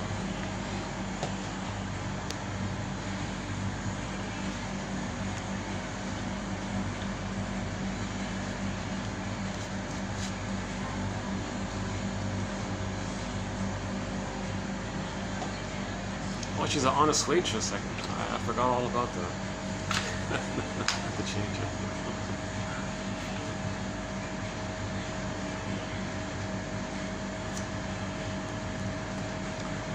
Yeah, okay, so there's a lot going on with the stigma personality patterns. Okay, the inability to mourn, contempt for the human side of being, the more human side of being human, the hate, expressions of vulnerability, because once upon a time they were vulnerable and trusting, and look what happened. They have a lot of envy because the baby believed that the mother hated their goodness. They identify with the aggressor. To have a mother, they got to imitate her. So mother hated their goodness. They generalize it. To have a mother, they got to hate goodness. That's called envy. The yardstick is this infantile yardstick that something should be perfect. The breast, something that gives them heaven, perfect heaven. Nothing to do with, nothing in the present that you greedily get can translate into the experience of having been perfectly loved by the breast brother in the past. It never works. So you're in this endless loop of the timelessness of the search, wishing to fear. So when there's trauma, you recreate, relive. Nothing but the present isn't the past, and the trauma clicks in the repetition. So the traumatic event did exist. It happened. You can't erase it. But the repetition is the fantasy that you can erase it. See, that's why it never works. So this issue of repetition compulsion and transference and recreating the interaction with the mother, with others in the present, thinking you're still in the past, hoping to undo the past, change the past, correct the past, get the love that was needed in the past, and then in the present it's just a theater as if theater, dramatic reenactment of the past. But in the present, the stingers don't play themselves. They play the shaming mother. Others can play them. That's the trick. Now the clingers and the pleasers who are traumatized post 18 months, they play themselves and just coax others to reject them. So when the clingers recreate how they were rejected, it's for them to know that they were rejected. When the stingers replay, they're treating others in a negative way, is for them to know that the mother treated them in a negative way. So this whole area of the stingers and the clingers is an important point discussed in the last video.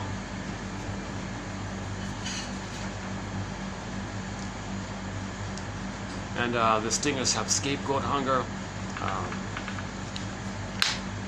issue of taking turns playing big shots, scapegoating the child. Okay, I mentioned the double thing, the trans logic. A lot of the songs that are there, the emotional sadism, the defense against the underlying masochism. They have the emotional masochism, meaning the attachment with the pain. So it's defeating. So you get the pain, but it connects you to the mother. Yesterday's quote by Martha Stark, the familial is familiar. That's the masochism. You don't want to feel that, so you act like the aggressor to trick you to not know that it's within. Again, the superiority complex is a defense mechanism against the underlying having been shamed, but you just play the shaming mother. So in the psychic constellation in the brain, it's the passive victimized child and the active aggressive mother. So new situations, they don't maintain their true self, authentic. They reject their authentic self, even though it's wounded. Too painful to accept their authentic self. So they hate authenticity. They love the lie, because it keeps them away from the pain of the authenticity.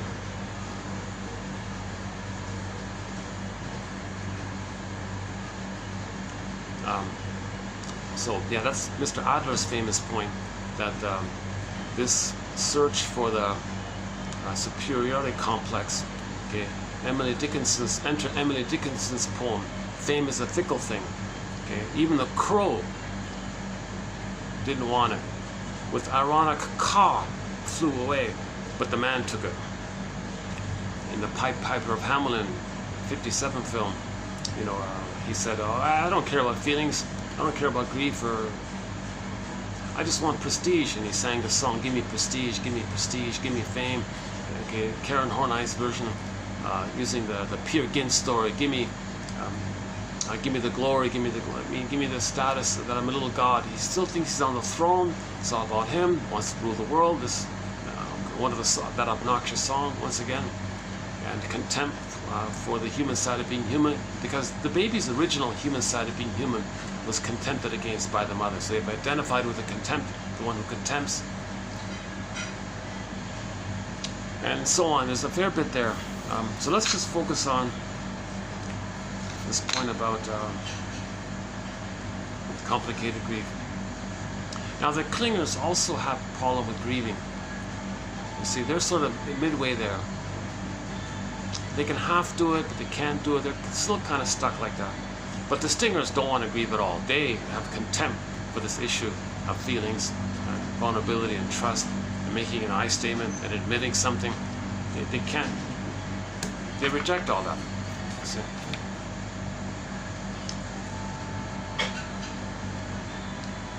Let's see, what is it again? 4:15. Should I leave now, or?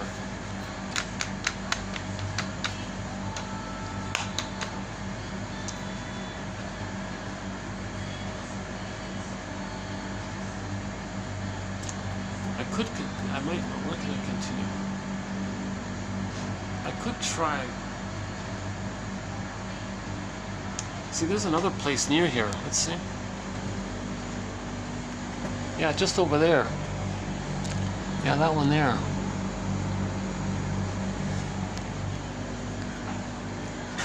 Oh, and then I gotta buy another ridiculously expensive coffee. Yeah, these coffees are adding up here. What a pity. Okay, let me zip through the quotes then, see how we're doing. Okay, here we go. Fasten your seatbelt. These are good quotes.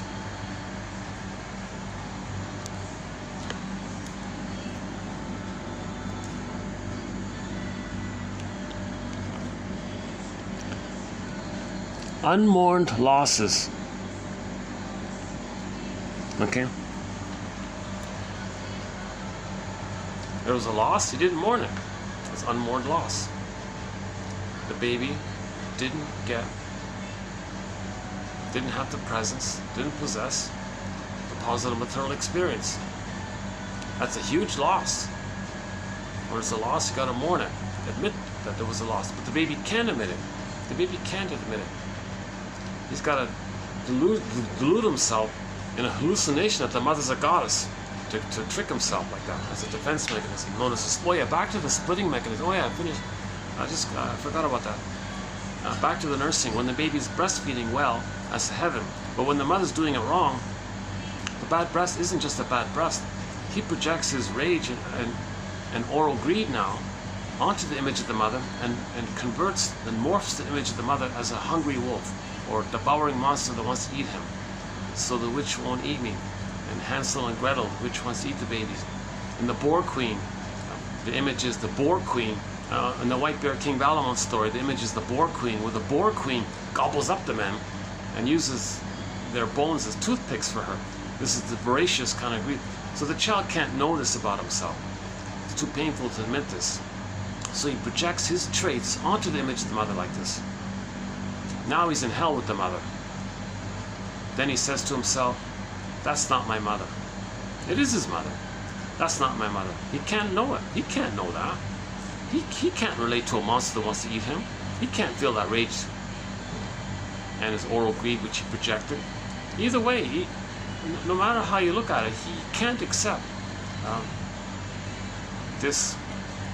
He can't admit and know the pain. He can't handle all that pain.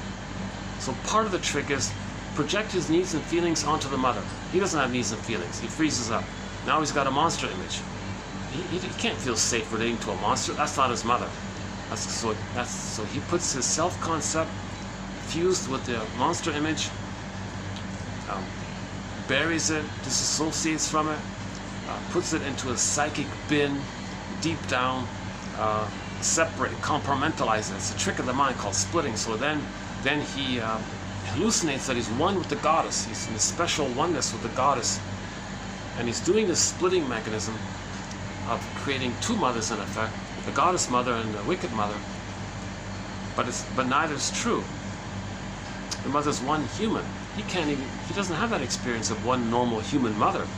He's in the area of mythology, goddess and demon. The brain is in that place. He didn't get enough safety to get the human area. He's in the goddess and demon area. So that's known as psychic splitting. It's just temporary. It's just for a few weeks. But if it's set in there,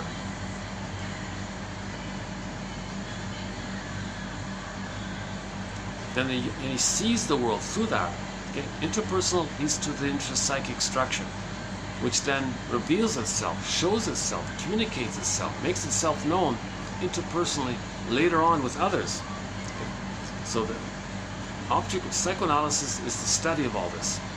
The internalization of the interpersonal relationship, which leads to the psychic constellations, the psychic templates, relational units, object relations units.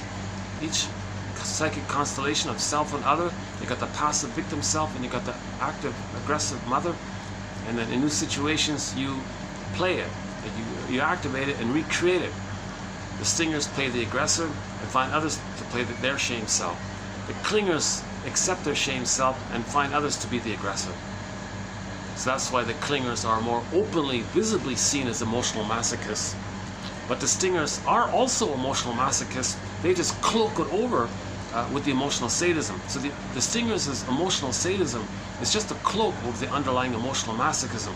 It's so they don't feel it. The clingers are feeling it. So they're more visibly in pain, visibly childlike, visibly. The stingers hate all that. They don't want to admit that truth. They don't want to admit that authentic truth. So they just regress back to the illusion that when they were in the uterus, they were on the throne, and they're always searching for this throne-dom. That's the search for glory, fame, prestige. Just mentioned all this, right? So if psychic splitting is still going on in the brain, which is the case in the stinger personality patterns before 18 months, they can't mourn. You can't mourn if you don't have a mother. if you don't feel safe, if you never felt safe with a mother to feel safe enough to have yourself. Remember, you need a self to mourn. If you don't have no self, you can't mourn. How do you mourn? Because you're too empty. You can't mourn, right? Plus, theoretically, if you were to admit the loss, since you are the other, it's like you're losing yourself. If you admit that the other is lost, but you're the other, so you can't do it. That's why it's so complicated. It makes the person feel so-called melancholic inside, right? Unmourned losses, and how such losses are internally recorded. So how does the baby record all this loss of no positive mother, or insufficient, not good enough mother? How does he record the loss of the missing good enough mother? Well, as both absence of the good, that's a structural deficit, and the presence of the bad, that's a structural conflict. So 2 parts, right? He internalizes that there's a missing soothing interject, holding interject, internalized good object. It's missing. So one guy calls it a basic fault. That's a deficit there. Plus, he's got the emptiness of no good mother memories. Plus, he's got this conflict that he has a need for it, but he was pained by the mother. Now he's got this inner conflict and no support to draw on of loving memories from the mother. So he's got both this psychic structural deficit and the ongoing memory of the wish and the fear, the need and the fear. Classical conditioning, to know the need, fear, don't want pain, don't want to know the pain, don't know the need, conflict. These internal records of traumatic disappointments sustained early on give rise to forces that interfere with the client's movement towards health. Yeah, so he can't go forward, right? That's called resistance. Forces that constitute, therefore, the resistance. The resistant client is ultimately someone who has not yet grieved.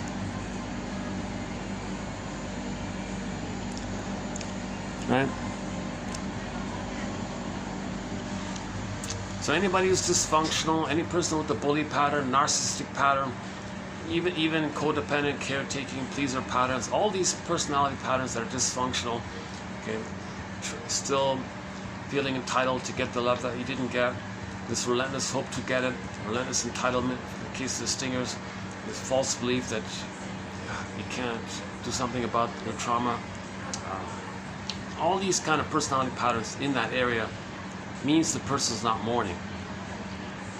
You're still using the original defense mechanisms that you adopted back then. If you keep on using those defense mechanisms, transferring the past and the present, you're not mourning. Repeating the past, you're not mourning. All of these things are defenses against mourning.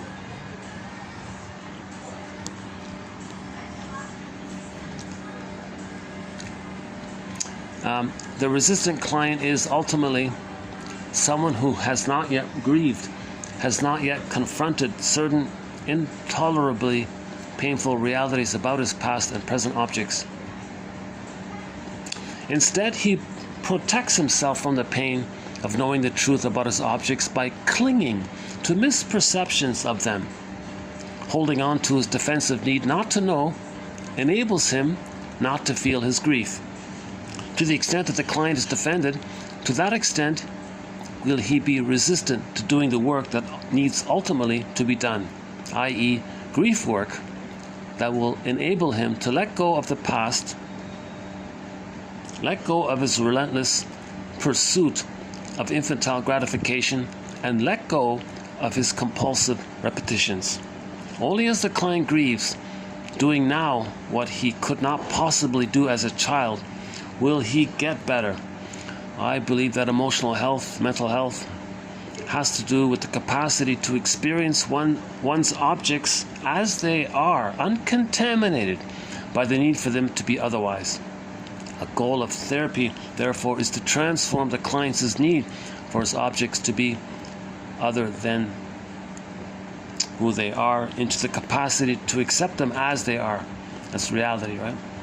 The person in the present So if somebody in the present reminds you of the mother, that person in the present isn't your mother. But your wish is so strong, you distort the person in the present and emotionally relate to them as if they're the mother in the past.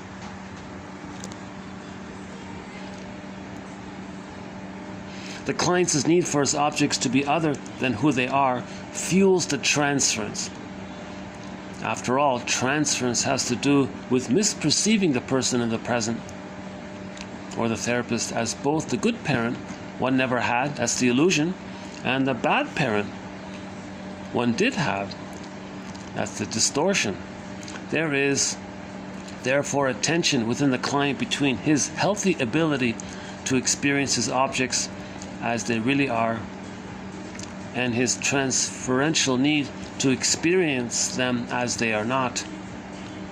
In other words, a tension between reality and transference.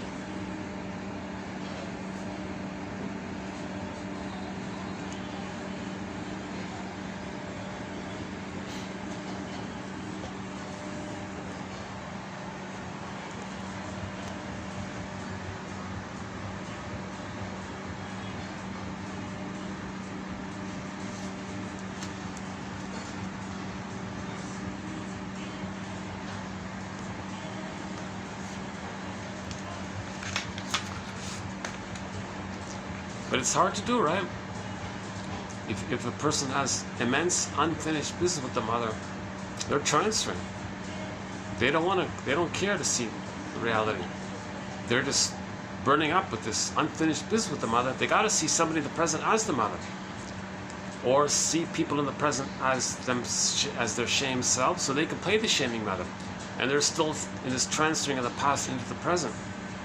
So this transferring the past into the present, restaging and reenacting the past in the present, this is all because the person is not mourning. If you mourn and you know it all and you mourn, then you stop repeating. We repeat and search for story. We got to make an inference that a repetition compulsion is a communication to let us know of the past. I'm nervous about the time here. What is it? 4:30. Okay, let's head out. Okay, let's do the next two quotes somewhere else. I think I can go to the place where I was yesterday. Yeah, let's do that. Okay. Just give me a second here.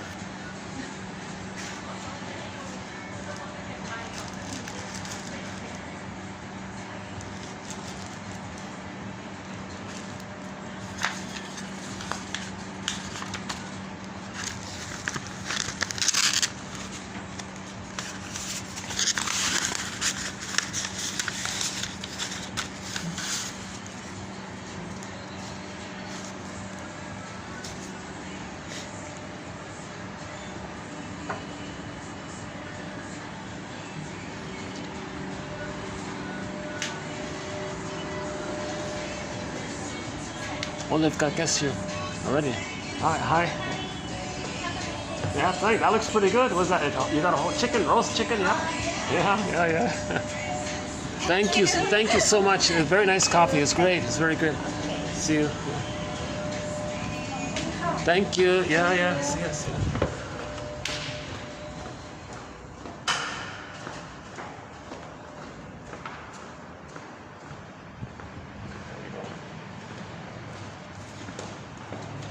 Hey, what's that? Hey, hold on a sec. I see an empty room there, but I can't get to it. Oh. This door is open.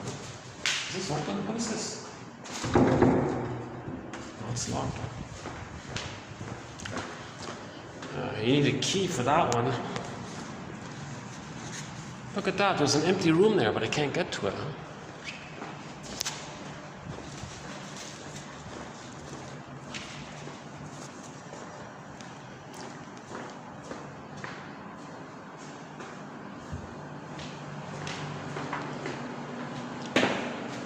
What's here? Oh, okay, forget that.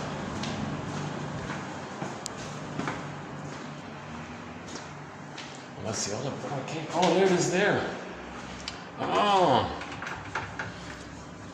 Oh, look at that. Oh, it's too bad I can't use this empty room here. Should we use this?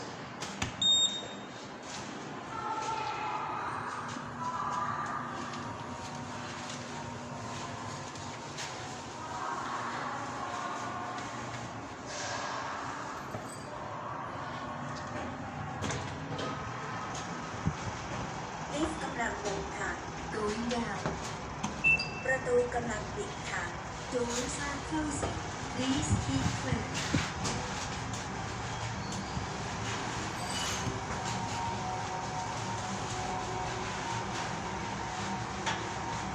ชั้นหนึ่งค่ะ First floor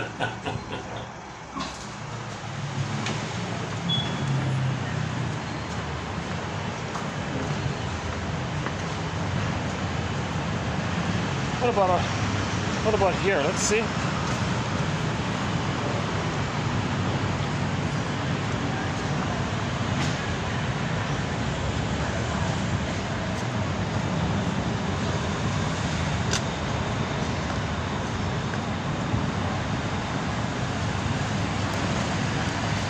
It's too noisy here, right? It's way too noisy here.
Hi. Can I, would it be okay if I could, for me to use the upstairs? Yeah. Is there anybody up there now? Are there people upstairs now? Are there people upstairs? Can I just take a quick peek? Hold on a sec, one sec.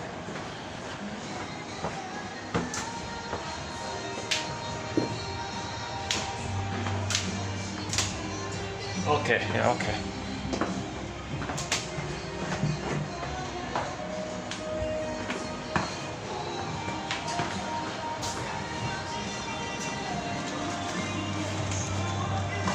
Yeah, I'll do a latte. I know it hot latte A regular hot latte. hot Yeah. latte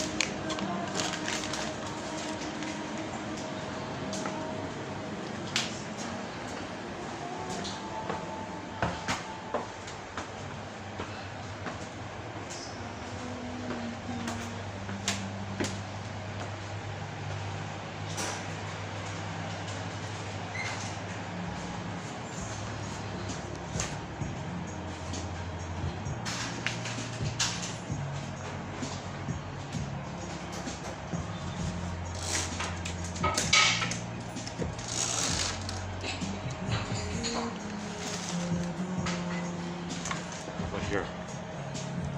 How's lighting here? Oh, that's better, right?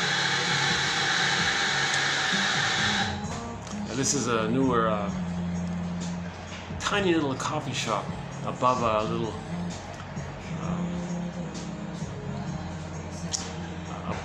like a little, one of these, you know, like personal care, like Band-Aids and, you know, those kinds of cough syrup or something. Okay, let's do the second quote here.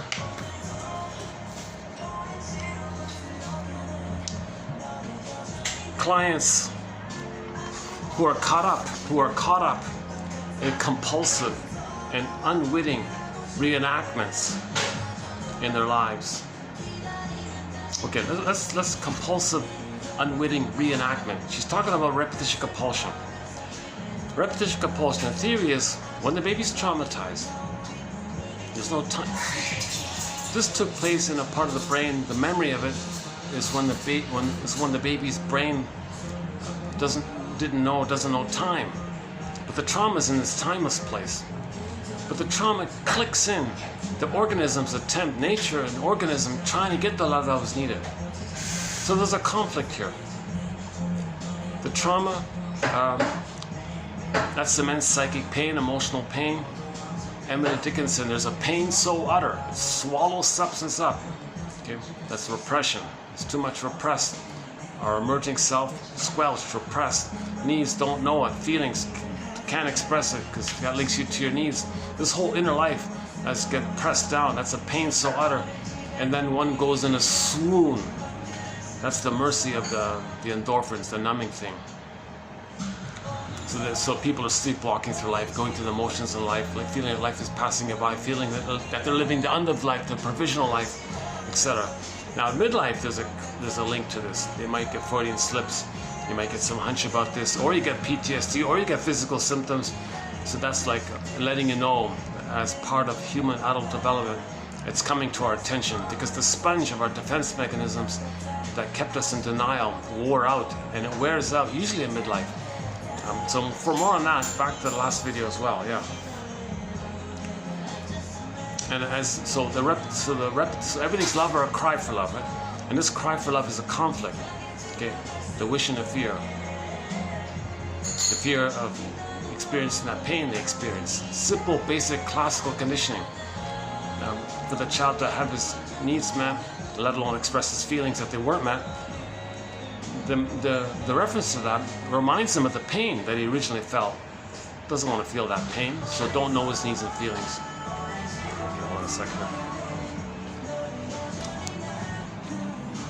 Okay, great. Thank you so much. You know what? Here, take this. What a guy here. Yeah, just take this. And you know what? I'll just take this. Yeah. Thank you. Okay, thank you so much. Yeah.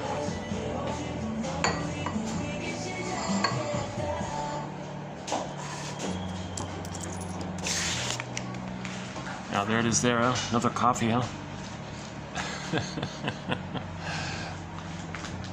Oh, they've got some nice new plates here. That's nice, huh?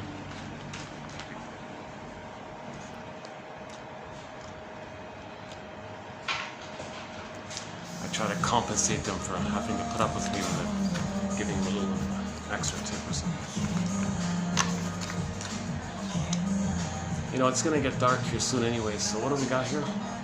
About an hour now. So maybe I can do an hour here. Let's see. Oh yeah, it's Friday today, isn't it? Friday, yeah. So repetition compulsion. He wants to cry for love, but he can't do it. It's a conflict, wish and a fear. But the conflict is still there. So what is he going to do? He's going to restage the original scene, hoping that the fantasy is maybe he can undo that original scene. He's going to repeat it. That's his attempt to. That's his quest to get out of the pain, repeat the thing. Maybe because there's no time, maybe you can pretend that time wasn't there and you can have a new experience. So that's the thing about it all, right? The trauma clicks in the repetition compulsion, but there's no time. But the trauma clicks in the repetition compulsion, but there's no time, and you're just stuck in this. So with others, you're going to recreate the thing. With others, you play the shaming mother, others play you. Or you play yourself and you see others as the shaming mother and coax them to play that role. So you're reenacting it. And the role of the therapist is to make you conscious of this kind of thing. So, for example, one shrink said to the client, "You're letting me know what kind of childhood you had." "What do you mean?" she said. "You're letting me know what kind of mother you had, and how it felt being with her. What do you mean? You're putting me in the role of you, and you're acting like her, and I feel a kind of tug or a pull to feel what maybe you felt with her. She got it. She understood, and she mourned because of the carrying witness, the safety of the carrying witness, and the consciousness of the understanding. So his interpretation was like the yang, and her feeling safe with him was the yin and the yang of healing. So she could mourn, and then in the present, she could love life in the present. She laid the ghost to rest. She captured the past, gave it a time and a place. That's the ghost laid to rest. Then the life force is free for the present. Clients who are caught up in compulsive, unwitting reenactments in their lives and in the therapy room as well demonstrate something that I call, quote, the I can't, you can, you should syndrome. I can't, you can, you should. There's the entitlement. Such a dynamic is both self-indulgent by virtue of the fact that it affords some gratification. See, if you say I can't, that's your emotional masochism. There's your indulging, there's the guilty pleasure. April, oh yeah, back to April Wine, oh yeah.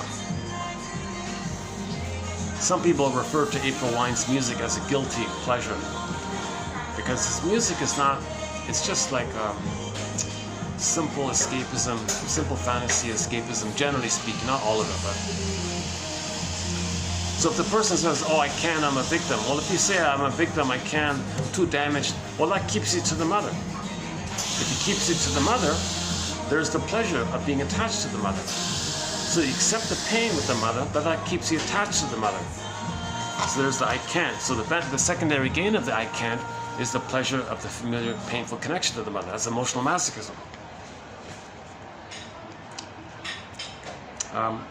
And this thing, I can't, you can, you should syndrome, is also self-destructive by virtue of the fact that it affords relief of her anger.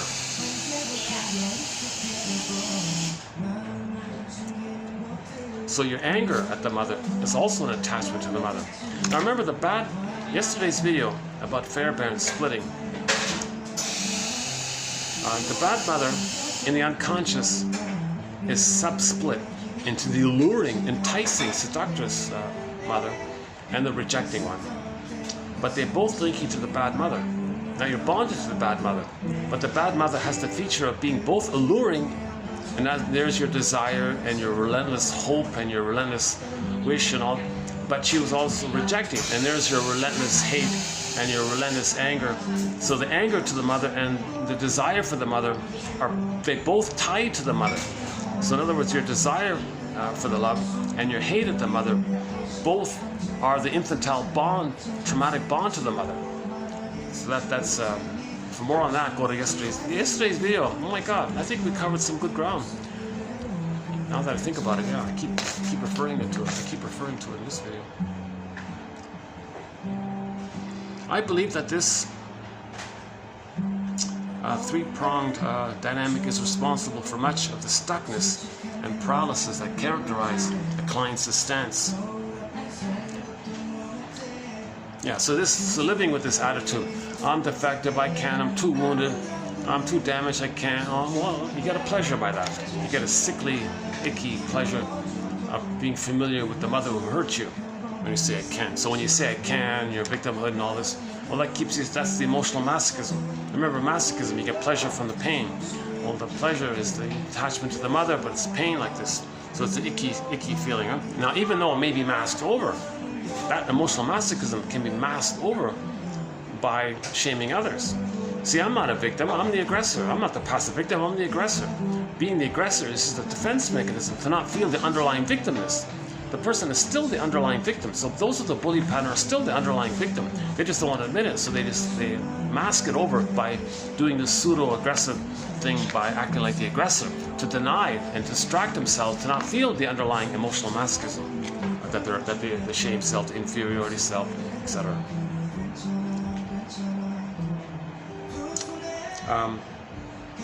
I believe that this three-pronged dynamic is responsible for much of the stuckness and paralysis that characterize a client's stance in life. So for a person stuck in life, her theory here at one point is maybe they have this syndrome. I can't, but you know, others can and should.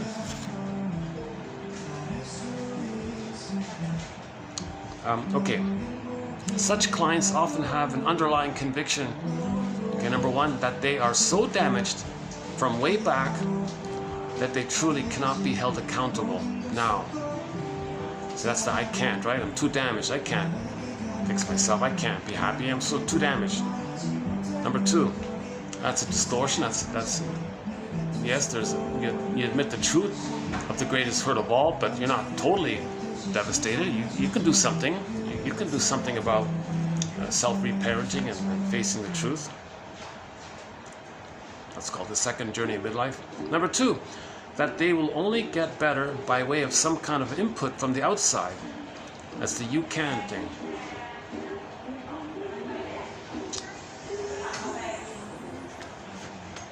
So they still believe that only the mother, well, the original place is that only the mother can love the baby. And they transfer that to the present. Well, you can heal me. You can give me the love that I need. Number three, that bottom line, they are therefore entitled to such input. Yeah, there's the relentless entitlement. So you got the relentless. So Martha Stark has this thing called the relentless hope and the relentless entitlement, due to their relentless false belief that they're defective.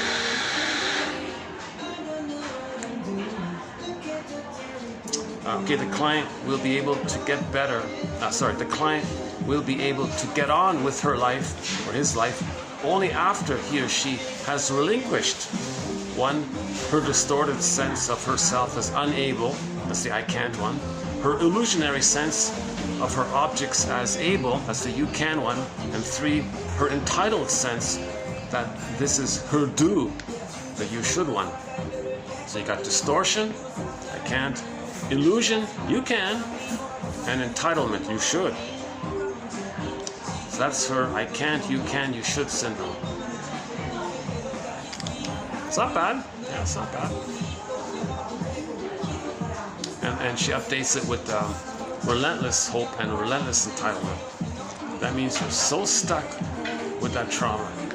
And that's a defense to still try to get the love. You can't get that kind of love that was missing from the past with something or anything in the present. Nothing in the present can be that exact experience that was needed back in the past. Nothing in the present can morph or taking a time machine or morphing machine change the past. It doesn't work. But being stuck with that pain gives you this relentless expectation, this demand, this entitlement. I deserve it. Go on like this, right? That's a defense against mourning. That's a defense against the hard work of admitting the truth. Admitting the truth. What's the truth? The truth will upset you free. What's the truth? Mother failed me. She was soul blind and she failed me. That's the truth. The mother was soul blind and she failed to provide a secure attachment style. That's basically the truth. And then, as mentioned in the last video, now we have to go on this. Oh, it's got a small group near me here. Okay, let's do the third quote here. Maybe we'll start to either I'll go across the road or the third quote here. She does this one. She has this thing called empathy statements, and I've covered a few of them already. For example,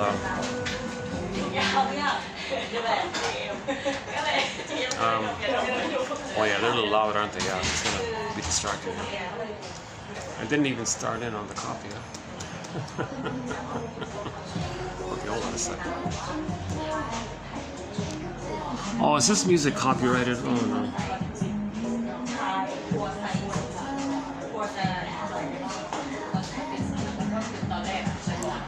Well, have a read through. Give me a minute here, and have a read through yourself.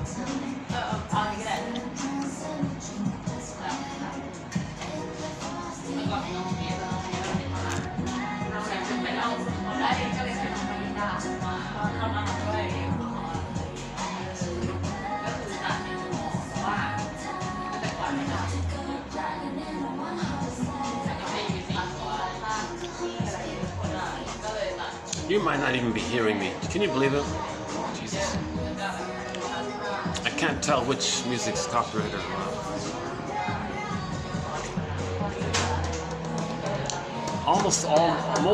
Most of the Christmas songs are copyrighted.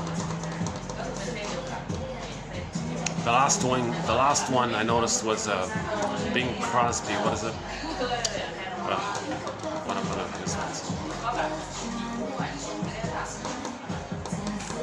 I'm not gonna sleep tonight. 2 coffees, 2 caffeines in me. Yeah, I'll have trouble sleeping tonight.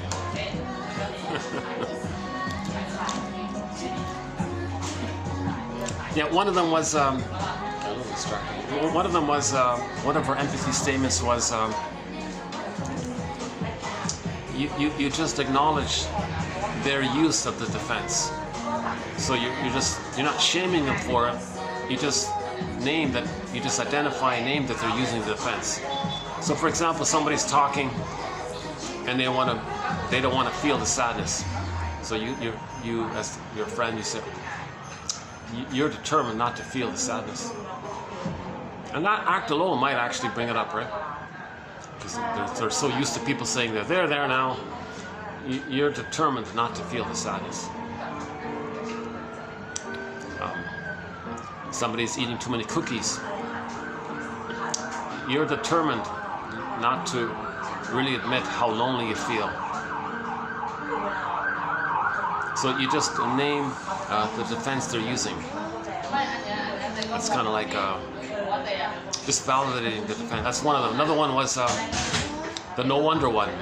Somebody said this and that, and they feel that. Well, that makes sense. No wonder. That makes sense. God knows, heaven knows you want this positive outcome. It didn't happen, and you feel disappointed. Well, no wonder you feel. No wonder. Just validate how they're feeling. Another one is this. Okay, so we'll do this one here. We'll do this one here. She calls it the inner conflict statement. So there's a conflict statement between the ego and the id. Between the ego and the id. The ego is your reality that you know something. Now the id is the overwhelming feeling and your defense, I don't want to feel it. So you acknowledge this 2 sides. Right? So she calls it the conflict statement. The first half of a conflict statement highlights realities that are anxiety provoking but ultimately health promoting. So part of you knows something, a part of you recognizes something, part of you admits something, part of you realizes something, so you acknowledge that part. That's the healthy side of you, that's the reality side of you, right? The second half of the conflict statement highlights defenses that are anxiety assuaging but ultimately health disrupting. For example, so the basic is, yeah, you know drinking 2 coffees is going to make you jumpy, jittery or something. You know that. But your experience is that you find yourself taking that coffee anyways. That's like the knee-jerk defense mechanism. I paid for the coffee. I don't want to just throw it away. Oh, let's take it. It was a defense mechanism to not feel the loss of the pain of paying for the coffee and the hassle of getting it to go here or something. Like another example here. So the structure is, you know that, but you find yourself feeling such and such. So you know consciously something, but whoa, look, lo and behold, you're triggered. And look what you're doing by you being triggered. You find yourself being triggered and feeling something, and to squelch and to assuage and to soothe yourself from you find yourself doing such and such. You know that, but you find yourself feeling such and such. Or you know that, but you find yourself thinking and rationalizing. That's the triggering. You know such and such, but you find yourself doing such and such. You find yourself doing it. So you find yourself feeling it, thinking it, or doing it. Or third one, another version is, you know such and such. Like you know it's not okay. Like I know I'm distracted by the noisy conversation you're in, but I tell myself that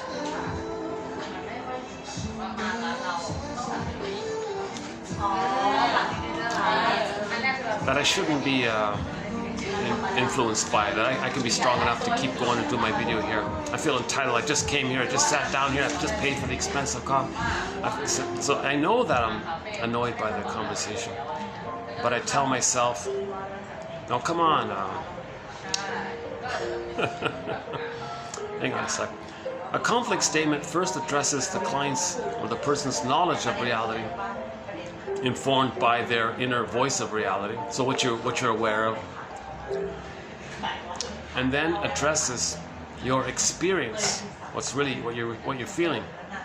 Quote: even though,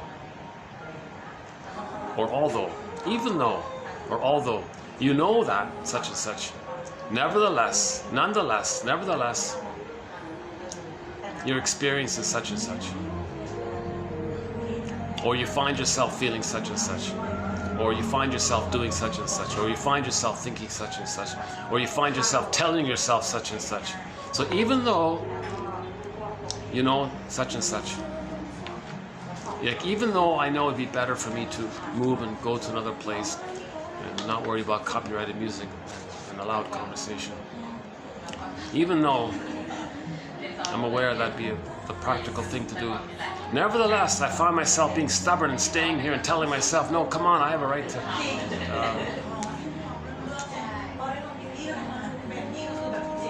So you want to acknowledge the two sides, the healthy side of you and your emotional, irrational, childlike side of you, right?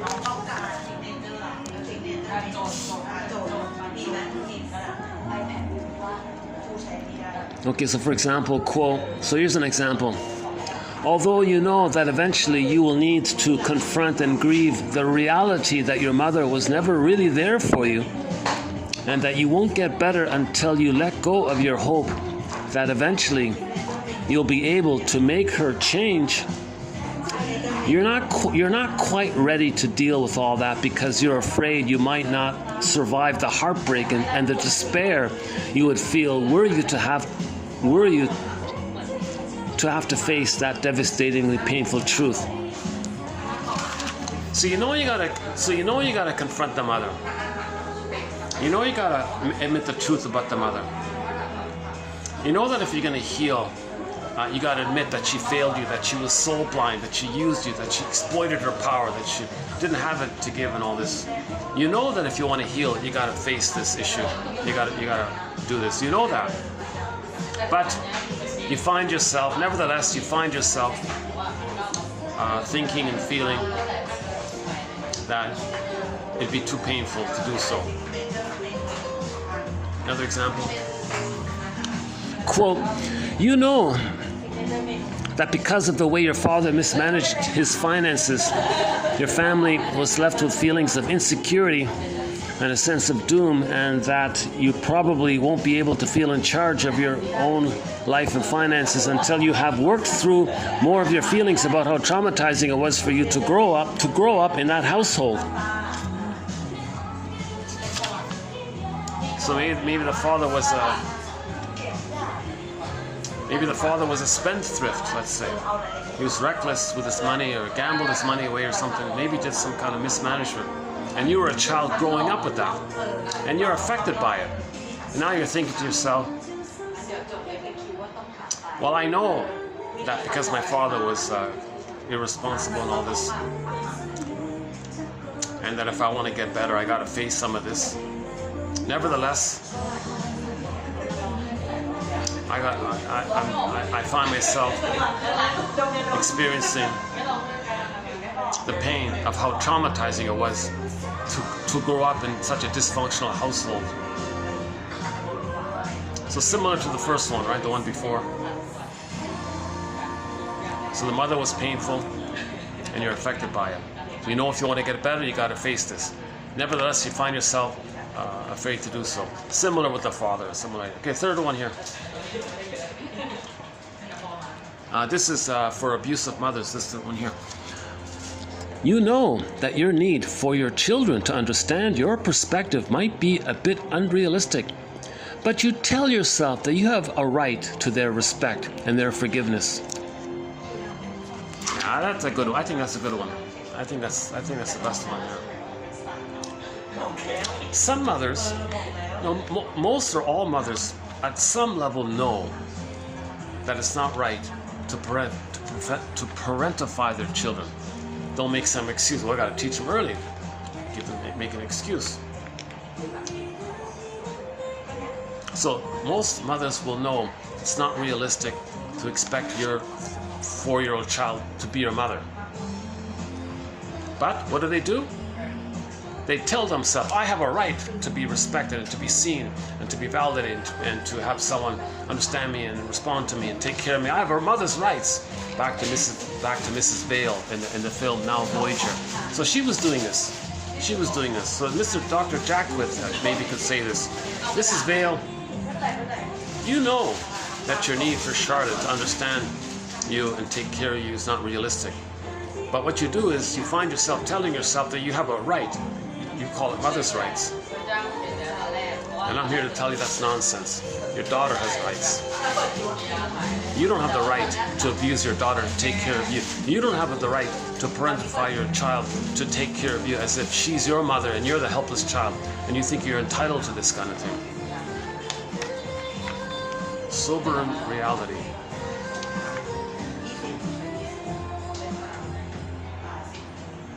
Yeah, so can a child say that to their mother? Let's say the mother's clinging and demanding, you know what your father, let's say the mother complains to the child what the father did. So instead of facing the father directly, she complains about the father to the child. Can the child say, mother, there's a part of you that realizes that it's inappropriate for you to seek comfort from me to soothe you about your pain of the relationship that you're having with my father. You must know on some level that that's wrong. But nevertheless, you tell yourself you have some kind of right and some kind of sense of entitlement that you have to be seen and heard, and because we're a family, actually this is my role, yeah, right? To acknowledge the two sides, right? So this is what Martha Stark calls the conflict statement. The conflict statement. The first half of a conflict statement highlights realities that are anxiety-provoking, but ultimately health-promoting. The second half highlights defenses that are anxiety-assuaging, but ultimately health-disrupting. You know that, but you find yourself thinking or doing or feeling or saying to yourself, although you know that, nevertheless you find yourself thinking, feeling, doing, saying this to yourself. That's a good pattern. Yeah, that's not a bad, right? So she offers two versions here. You know that, but you find yourself thinking, feeling, doing, telling yourself. Okay, second variation. Although you know such and such, nevertheless, you find yourself feeling, thinking, doing, telling yourself such and such. So you acknowledge the two sides of it. The healthy reality, she knows it. That's your reasonable ego, you know it. Yet you find yourself, i.e. your trigger, and all these emotions are coming up, and excuses and rationalizations. So there's the ego and the id. Ego and the id, right? So the ego is the reality one. The id is all that painful past emotions coming up. I guess the extra caffeine helped me to deal with the rowdy party next to me here. Hold a second. Let's finish the coffee here.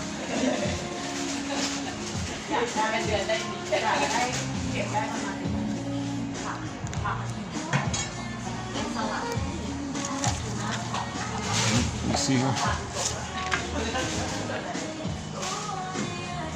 Can I give you any kind of view here? Let's see.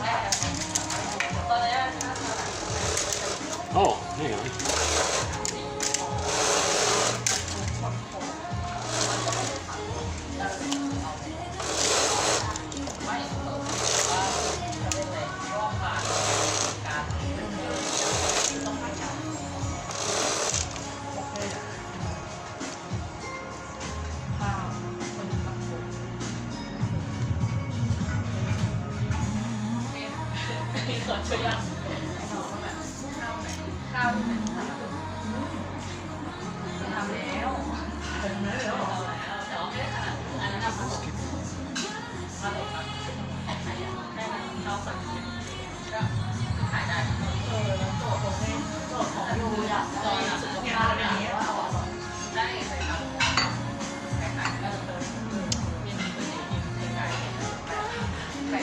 I gotta admit, these nice pottery cups, nice, yeah.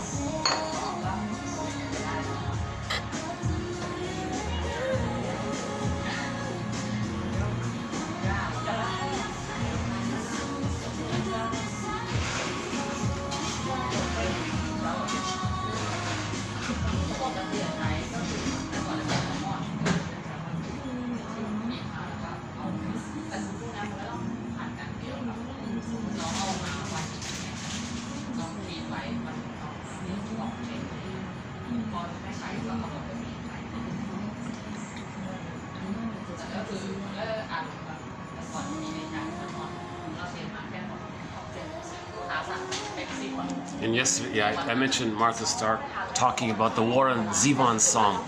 If you won't leave me, I'll find somebody who will. Let me check out another spot, and maybe we'll have a few more comments of this video. Hold on a second, yeah. Let's pack up here.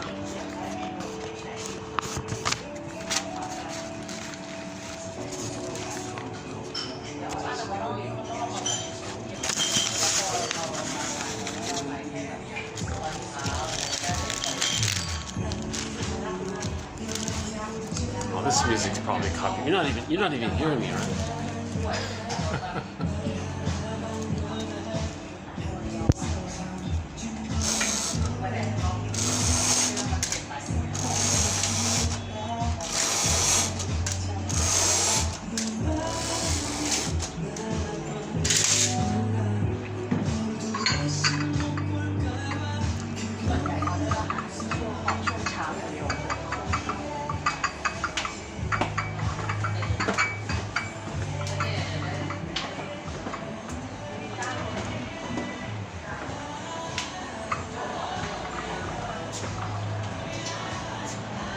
Hey, that's great coffee. Thanks a lot. Yeah, delicious. Thank you.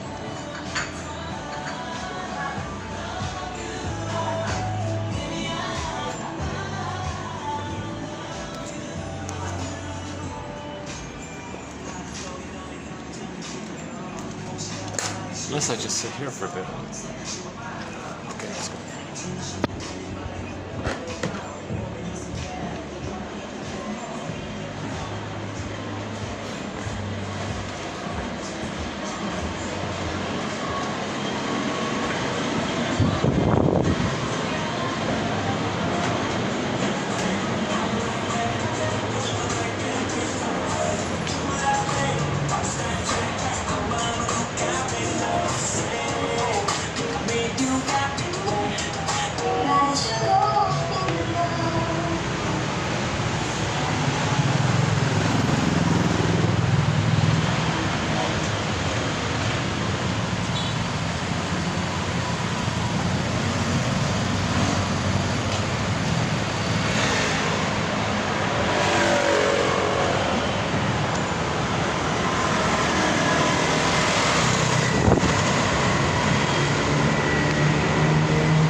กำลังขึ้นค่ะ going up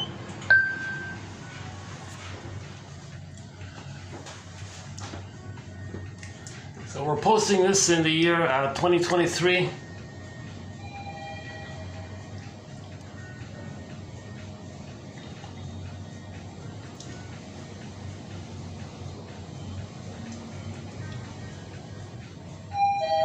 ชั้น6ค่ะ sixth floor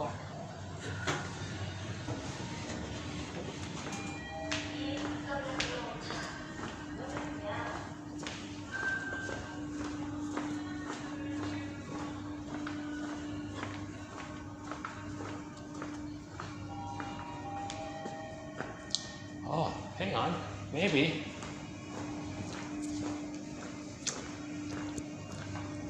Is there enough light here?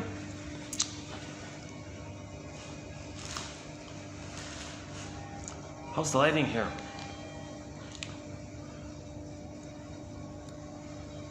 Yeah, not too good, right? Lighting's not too good here.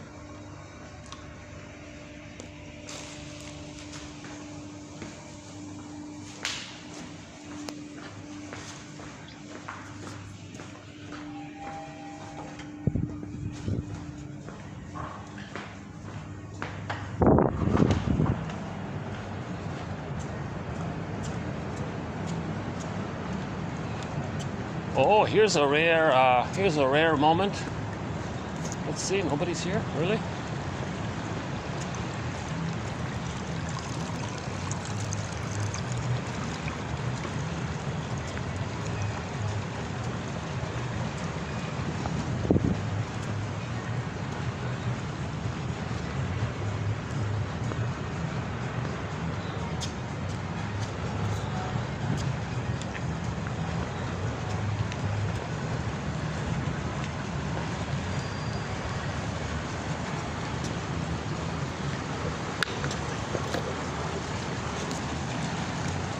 Well, let's take advantage of this rare moment when there's nobody at the pool here. Yeah, it's kind of nice to get the water. Yeah, speaking of water, yeah, there's a lot of people have said something to that effect, that we love to be near the sea, by the ocean, on the water, have water view, waterfront.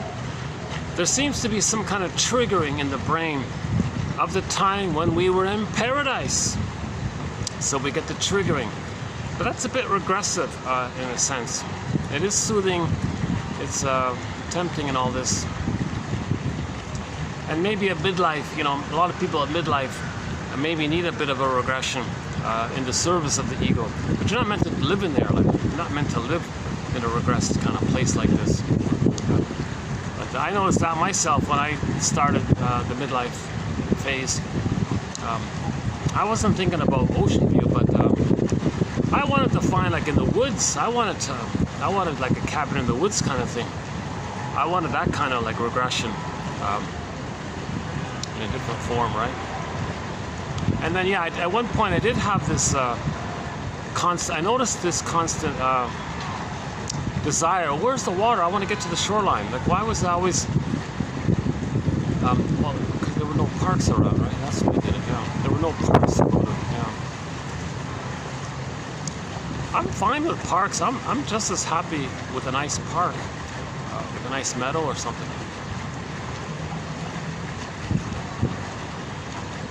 Oh, this is a rare moment here. Let's enjoy this summer breeze here. Yeah.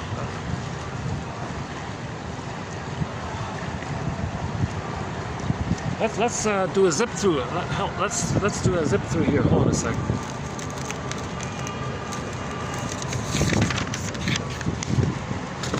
Let's see what we missed here.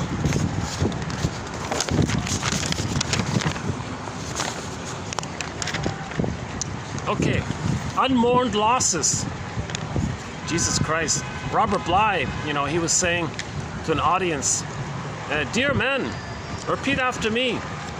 Okay, there was a kind of build up to it. That was loss. That was a loss. Admit it. That's the issue. We're afraid to admit losses.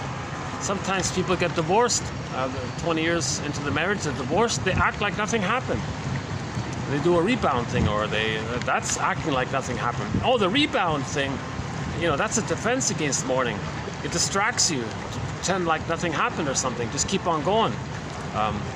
A good quote about grief is 2599, the third one there, about the albatross. The young lady was on a motorbike. She experienced the loss, but she couldn't admit it. So she went on a motorcycle and was play Bob Seger's song, "Roll Me Away." She was like rolling down the highway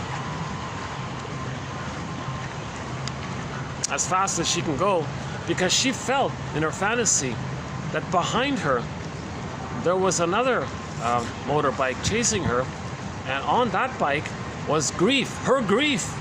She was trying to outspeed her grief, get away from her grief, because she thought her grief was catching up to her. So she wanted to go faster and faster to get away from her grief. That's one way of doing it. So yeah, if there's a loss, you gotta say, that was a loss. And Robert Bly's thing. So again, Robert Bly's the grief poet. He always was telling people grief is the doorway to your identity and feelings. Grief is the doorway to your sense of self and your feelings. That I feel, therefore I am this. Okay, one image is in the Iron John, the golden ball. Your feelings is in the cage with Iron John. The embodiment, your identity, your whole embodiment. The Iron John character had the golden ball. The two of them are locked in a cage.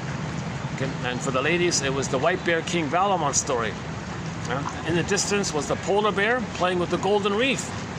The princess approaches the bear and says, hey, Mr. Bear, that golden reef you got there that you're playing with, I'm very drawn to that. I really want to have it. Come on, hand it over, will you? The polar bear says to her, well, we're a package deal. Oh. So, yeah, I talked about it recently. There's a movie adaptation of the fairy tale called Polar Bear King, but they missed it. They totally missed it. The only thing that film does is make you aware of the existence of the fairy tale. But you gotta see if you can find the discussion of it by Miriam Woodman and Robert Bly. Unmourned losses, and how such losses are internally recorded. The baby had a loss. Where's the good mother? That's a loss. Every baby needs a good mother, good enough mother. There's a loss. Well, how do you record that loss? Well, number one, it's an absence of the good. That's called deficit, psychic structural deficit. And the presence of this inner conflict. To have her, you got to take her in, and then either you're going to be victimized by her or act like her, and you got a conflict there. These internal records of traumatic disappointment sustained early on give rise to forces that interfere with the child's movement. Oh, there's a crow. Oh, there's two pigeons, yeah. Two of our companion animals. Two of our companion birds to our collection here is the crow and the pigeon. On second thought, that black one might be a pigeon as well.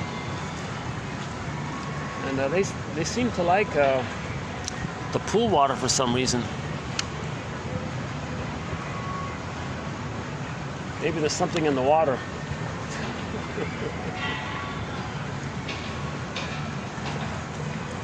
Maybe it's just the water they want, but they don't realize there's probably certain chemicals in it. Yeah, so we're just like these guys there are trying to build that building, which when complete will house people. We want to build a level of consciousness, a basket of awareness, a basket of theories, constructs, theories, hypotheses. These conscious ideas may lead to us feeling ourselves. The metaphor is people will house that building when it's complete.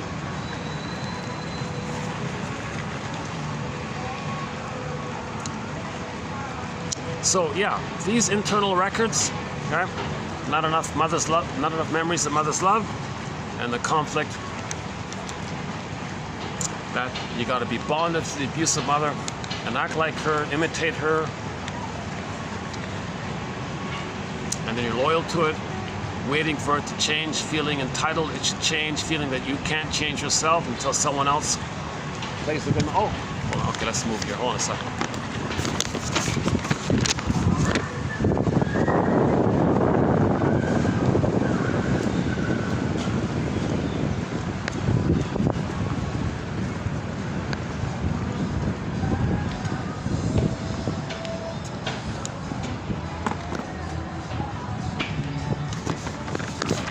Just suddenly, some people just suddenly appeared right in front of me.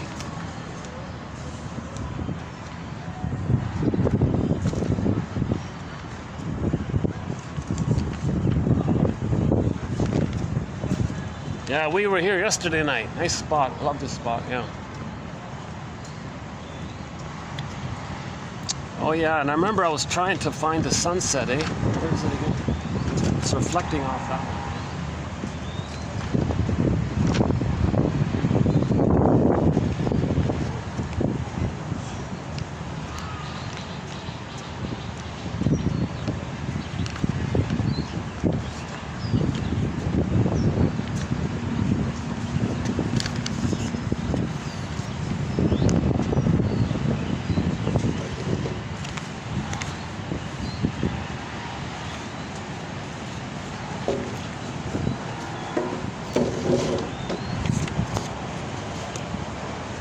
How about here? How's the lighting here?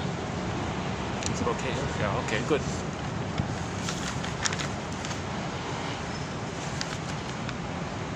Okay, unmourned losses and how such losses are internally recorded. The unthought known. It's known, it's recorded. Both as absence, there's the psychic structural deficits, someone call it basic fault, and the existence and presence of this conflict with this abusive mother, and the need to have her, and your hate and your need, and both your hate and your need attach you to her. That's a conflict, and you're waiting for her to change. So you transfer the thing in the present, hope someone else can correct the past for you. Doesn't work. These internal records of traumatic disappointments sustained early on give rise to forces that interfere with the client's movement towards health, forces that constitute, therefore, the resistance. So this stuckness in the past, she also calls it resistance. Your loyalty to the abusive mother, that's resistance. Because you can't be yourself if you never got mother's love. So you're resistant to moving, to knowing yourself. Because to know yourself, you got to ultimately admit the truth that you didn't get mother's love. She never got it herself when she was a baby. So you got to forgive her for that. So now we got a whole thread on forgiveness, which begins with Bruce Springsteen, YouTube, Independence Day, Toronto, the intro he gives. And we've got a whole line down that path. Okay, so the client is ultimately someone who has not yet grieved, has not yet confronted certain intolerably painful realities about his past and even the present as stand-ins for the past. Like somebody in the present you thought was going to be the good mother needed for the past, but you lost the person in the present, so you don't even admit the loss of the person in the present because that reminds you of the loss of the person in the past. So you don't admit your primary mourning and your secondary mourning. You don't do either. You don't admit the loss of anything or anybody, basically. Instead, what does he do?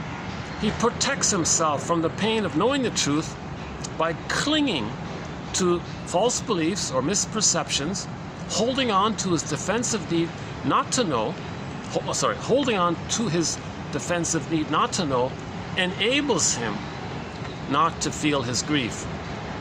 So denial is a defense against grief, okay? To the extent that the client is defended, to that extent he'll be hesitant to doing the work that ultimately needs to be done, i.e. grief work that will enable him to let go of the past, let go of his relentless pursuit of infantile gratification, relentless pursuit of infantile gratification.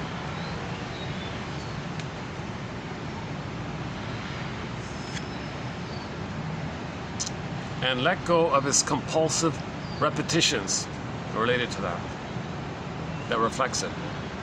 Only as the client grieves, doing now what he cannot possibly do as a child. Children don't grieve. You can't ask, a 2-year-old to grieve or something. He'll be angry and enraged, but he can't grieve. Only as the client grieves, doing now what he possibly couldn't do as a child, will he get better. I believe that emotional health has to do with the capacity to experience one's objects as they are, uncontaminated. That means you don't transfer. Uncontaminated by the past, by the need for them to be otherwise. So if you can accept people for who they are in the present, and don't have some demand. Yes, if you're friends, you have an expectation they're going to make I statements to clear up misunderstandings. But if they can't, if they don't want to, well, you got to accept that they're resistant to making I statements, because their resistance is related to their inability to grieve and to know their loss, to admit their feelings. But don't demand people in the present to be the good mother that was needed back in the past. That's the problem.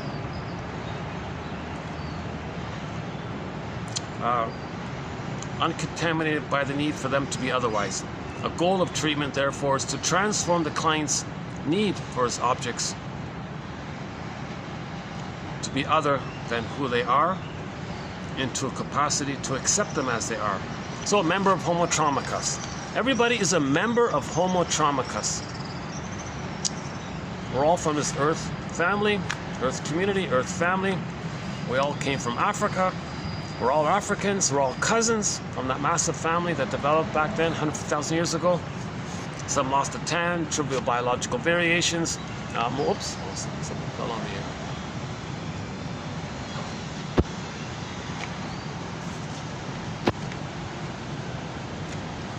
I don't know what the... Did you see some leaf or something fall on me?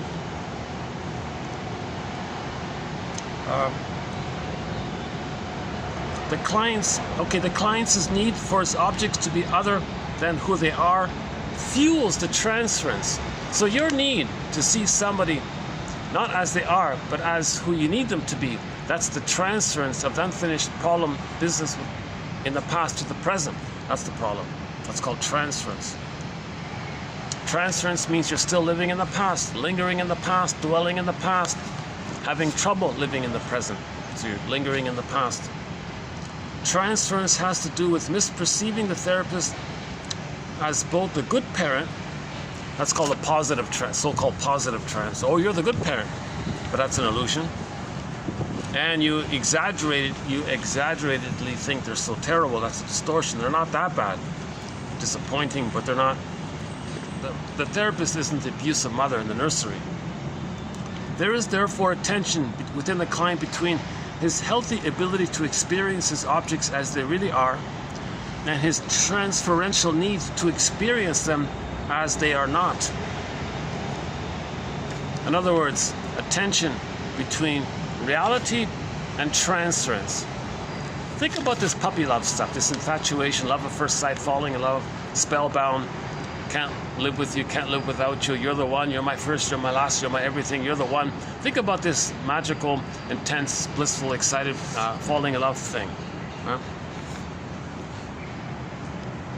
A part of you knows the reality of them, but you deny them. Another part of you, but nevertheless, you feel otherwise. You find yourself feeling otherwise. A part of you knows they're not, that there's someone that who they are, that there's someone of who they are, that they're they. A part of you knows that they're they with their life. Nevertheless, you find yourself believing otherwise. Okay, next one, the second one we did here. Okay, related, yeah. Clients who are caught up in compulsive, unwitting reenactments in their lives demonstrate something that I call the, quote, I can't, you can, and you should syndrome. First time I heard that one, actually. I've never heard any other self-help author or anybody mention this. The I can't, you can, and you should syndrome. Such a dynamic is both self-indulgent by virtue of the fact that it affords gratification of life force. Yeah, I can't. Mother hurt me. It's familiar. Here's the I can. You're stuck with the mother. So you feel some pleasure that you're attached to the mother. But you accept the pain of it for that. That's the indulgence. Guilty pleasure. And No, forget that. Okay, second one. And self-destructive by virtue of the fact that it affords a relief of aggression. Yeah, so the entitlement. Well, you can and you should. So now there's your anger. Yeah, you can. You should. You owe me all this stuff, right? Entitlement. I believe that this three-pronged dynamic is responsible for much of the stuckness and paralysis that characterize a client's stance in life. I must admit, I read better when I have 2 coffees in me. I'm reading better. Yesterday I had only 1 coffee and I was kind of muddling along. Now with 2 coffees, whoa! I could. Such clients often have an underlying conviction that they are so damaged from way back that they truly cannot be held accountable now. That's the I can't one. Yeah, this too damaged, I can't. And no.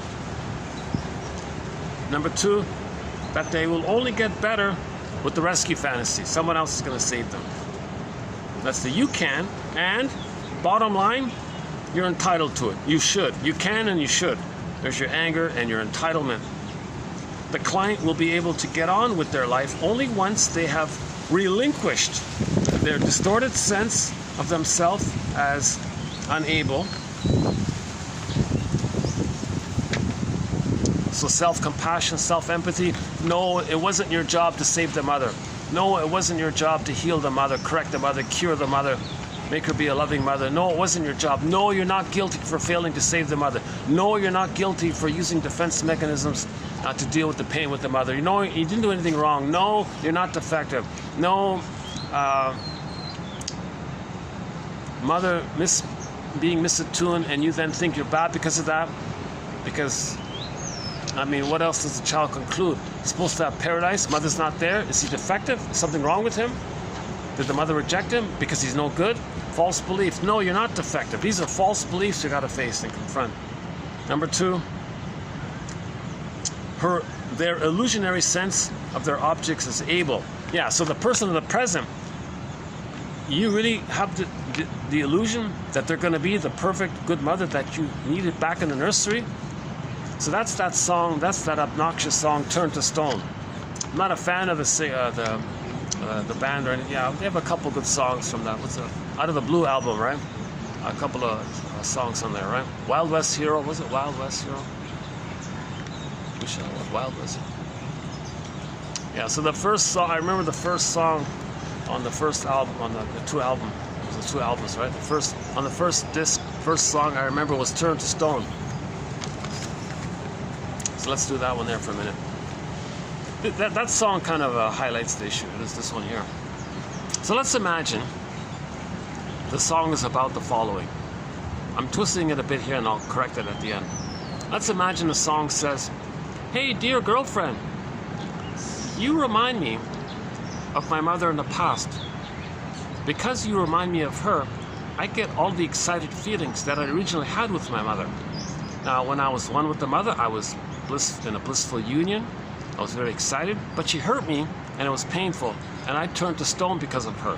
My mother made me feel metaphorically emotional stone, statue, hardened, petrified, unreal, numb. Okay, turn to stone, it's the name of the song. My mother turned me to stone, girlfriend. And you know what? Since you remind her of her, could you do me a favor? Could you invent a time machine, a morphing machine? Let us both enter into these machines and travel back to the past. And can you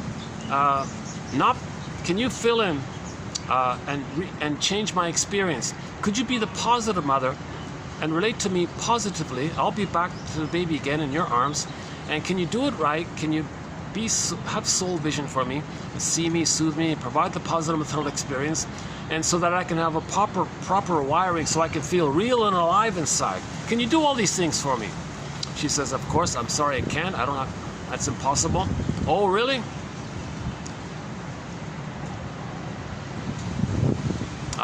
So then tactic number 2 then. Now he's desperate to control her, but he can't, to change her. He tried to change her. He realized he can't. Now he's angry. Now with his anger, he expresses his anger at her using a guilt trip tactic to express his anger at her. Hey, girlfriend in the present, if you don't cure me and heal me, I turned to stone in the present, by you in the present. She said, nonsense. I only remind you of how your mother turned you to stone. I didn't turn you to stone. Your mother turned you to stone. No, no, no. If you don't fix me, you cause me to turn to stone. She said, no. Once again, I just remind you of the mother because we share some things, and you're triggered by your mother, by my resembling your mother. So you're just triggered up of the mother, causing you to the stone. So what you got to do is take it up at the source. So your anger of having been turned to stone was caused by the mother. Take that to the source. Don't blame me for what your mother did back then. So he tried the guilt trip tactic. And in the song was, so the actual song was a guilt trip tactic. He was saying, if you don't love me, I turn to stone. Come on, how can you be so cruel, so unkind? You don't return my affection. I turn to stone. How can you do that to somebody? So he was trying to guilt trip her and all this. She said, nonsense. It's an interesting song, right? So Morton Keeson, 2291-92 says, these angry things you're saying about the person in the present, okay, they're not, the people in the present are not toxic.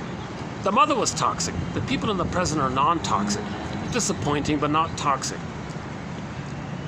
Don't think they are toxic. Just a little disappointing. Would have been nice if they could have healed you or something.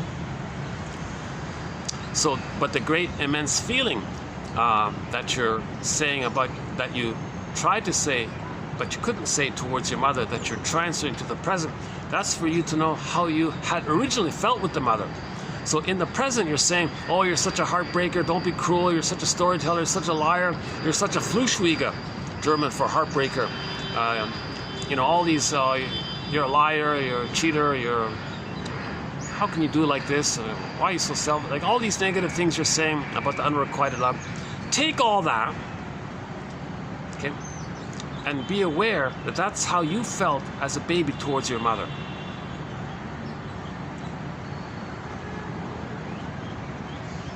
You are transferring as a midway point, as a means to know that you're projecting and transferring.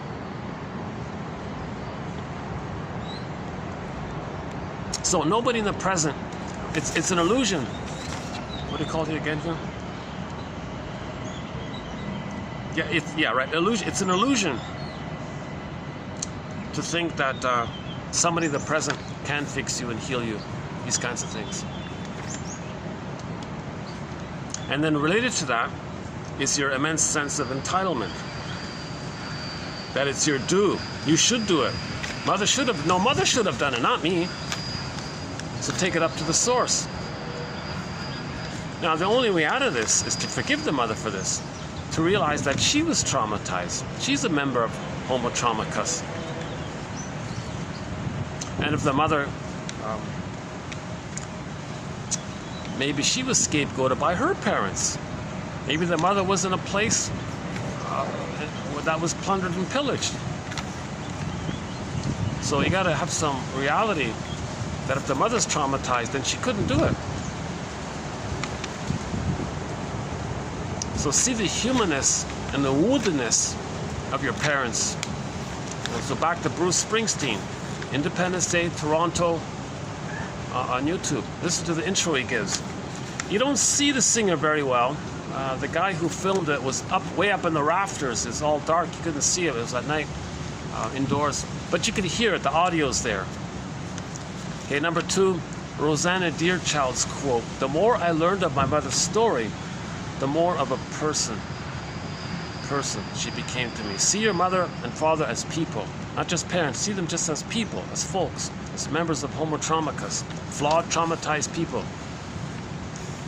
In their cry for love, in their denial, in their resistance, in their fantasies, in their, and you think about it. Oh yeah, a new one here. So consider whether or not, did your mother have the I can't, you can, you should syndrome?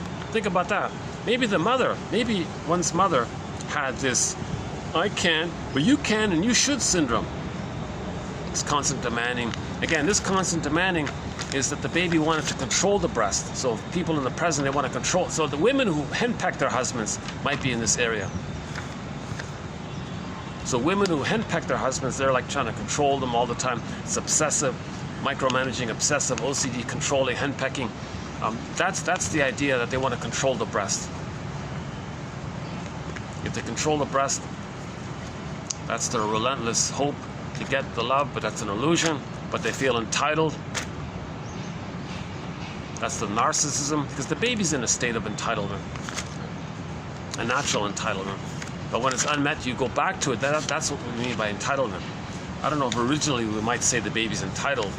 The baby he's totally innocent. Just let the baby have his basic needs met. But if they're not met, then the person later on becomes entitled.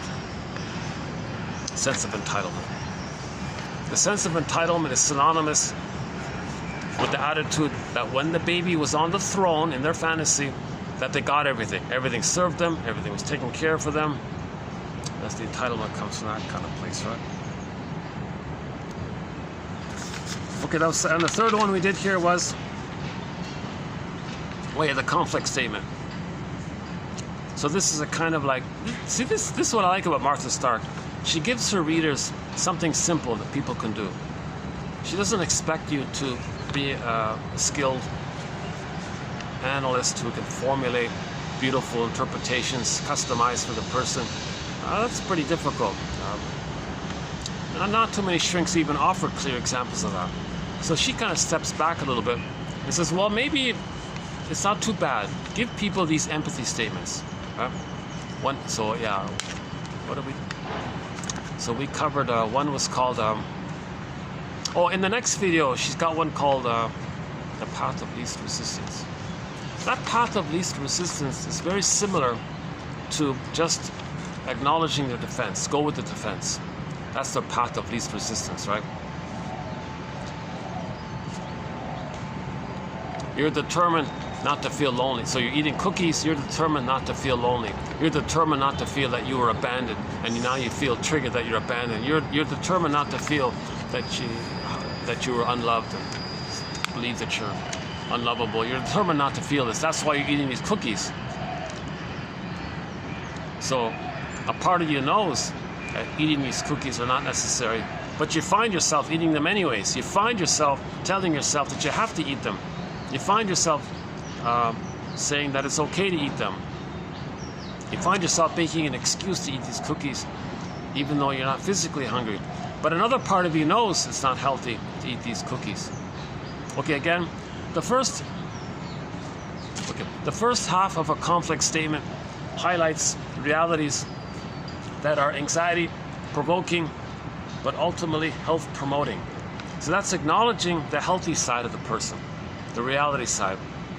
You know, a part of you knows this, right? Yeah, I know a part of you knows this. You know it's not healthy to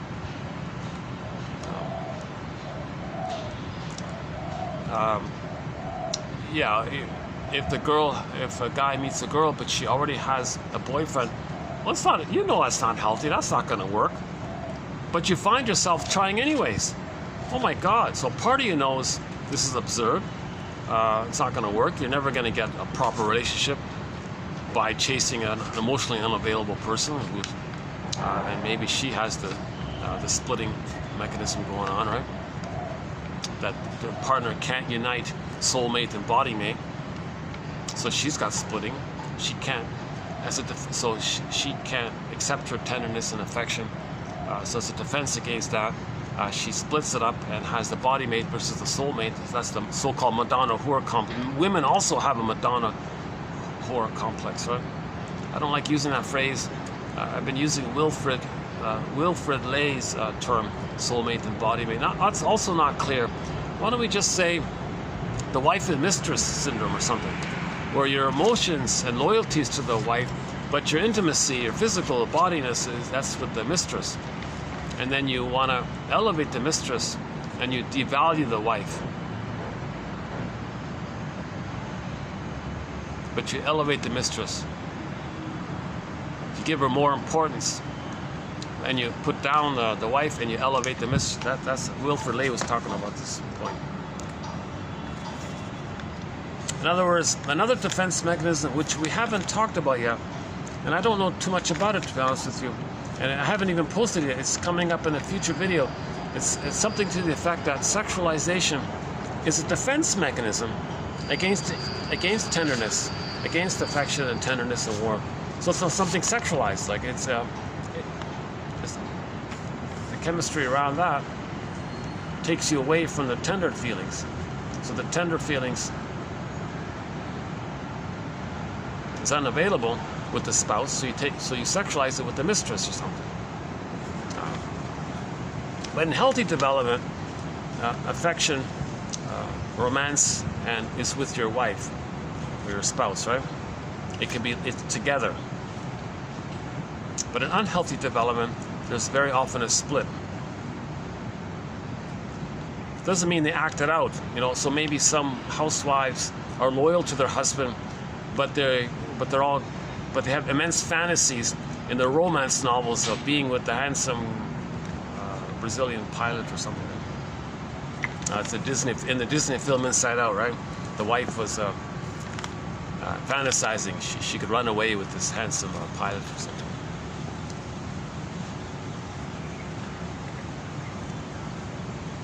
Okay, let's go back to the quote here.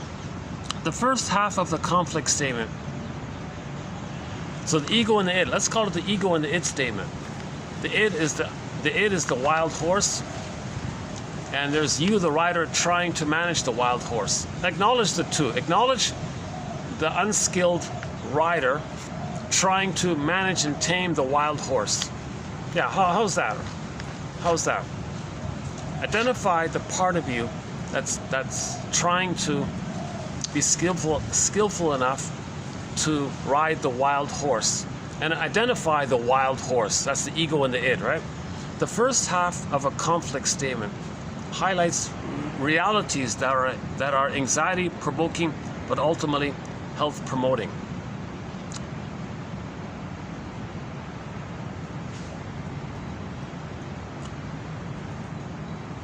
The first half highlights the positive. Okay, let's just say the first, she also calls it the yes and the no.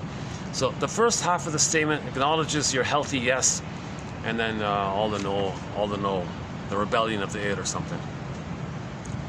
Because the yes is the unskillful rider that doesn't know how to ride the horse. So the horse is saying no. But the yes is trying to ride the horse. I'm trying to work in her thing about the horse and the ride. I'm still struggling with this. This is sort of a new analogy here. The second half of your statement highlights the id, the wild horse, the untamable, uncontrollable, angry horse or whatever. So your emotions, what you're doing to squelch your emotions. So binge eating, that's the horse, the wild horse, because your ego couldn't contain your feelings. So the rider couldn't ride the horse. So the rider was unskillful to ride the horse. So the horse jumped up and made you grab the cupboard and pull out those cookies. That's the id, or the untamed id, or the wild, angry horse or something. I prefer the water buffalo, right? The water buffalo implies more of an aggressive, kind of a untamable, harder to tame. It's easy to tame a horse, right? It would be harder to tame a water buffalo, wouldn't it? If you're a child? Yeah. A child trying to tame a water buffalo implies more work than a grown adult trying to tame an ordinary horse, right? Yeah.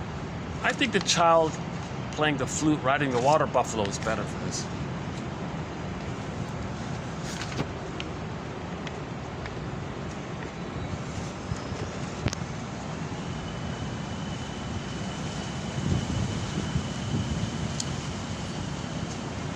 Okay, so the basic format is, such and such, but you find yourself, and you describe, she means, you find yourself means you're triggered. So you know something reasonable, but you're triggered. So you know that, let's find something new here.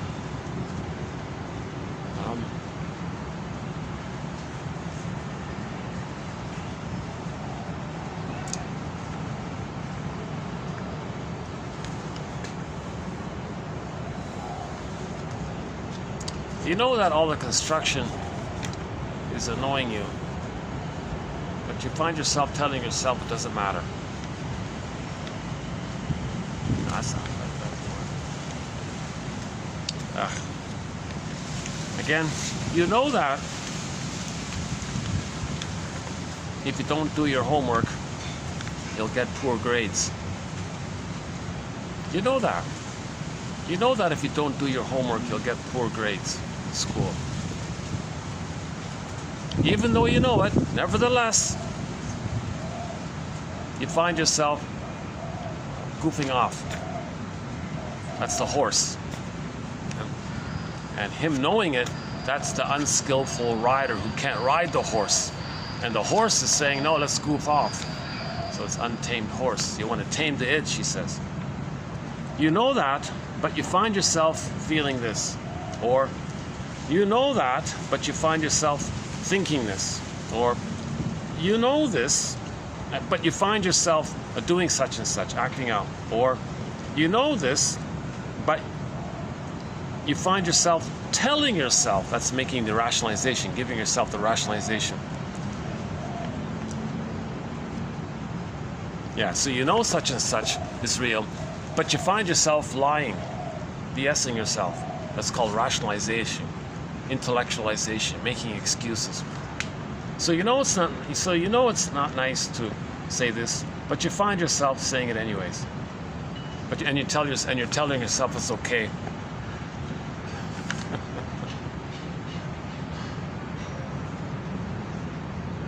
A complex statement first addresses the client's knowledge of reality and then addresses her experience, her feelings about it.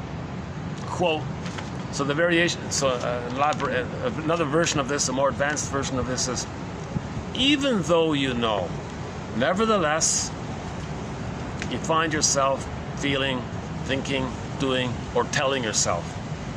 Okay, and we gave 3 examples here, right? These 3 examples are not bad. I would say these are all good examples here. She has oh yeah, if you like these kinds of examples, go to her books. She's very generous with her examples. She gives lots of examples. So I just picked out the top 3 that I thought. Quote, you say to your friend,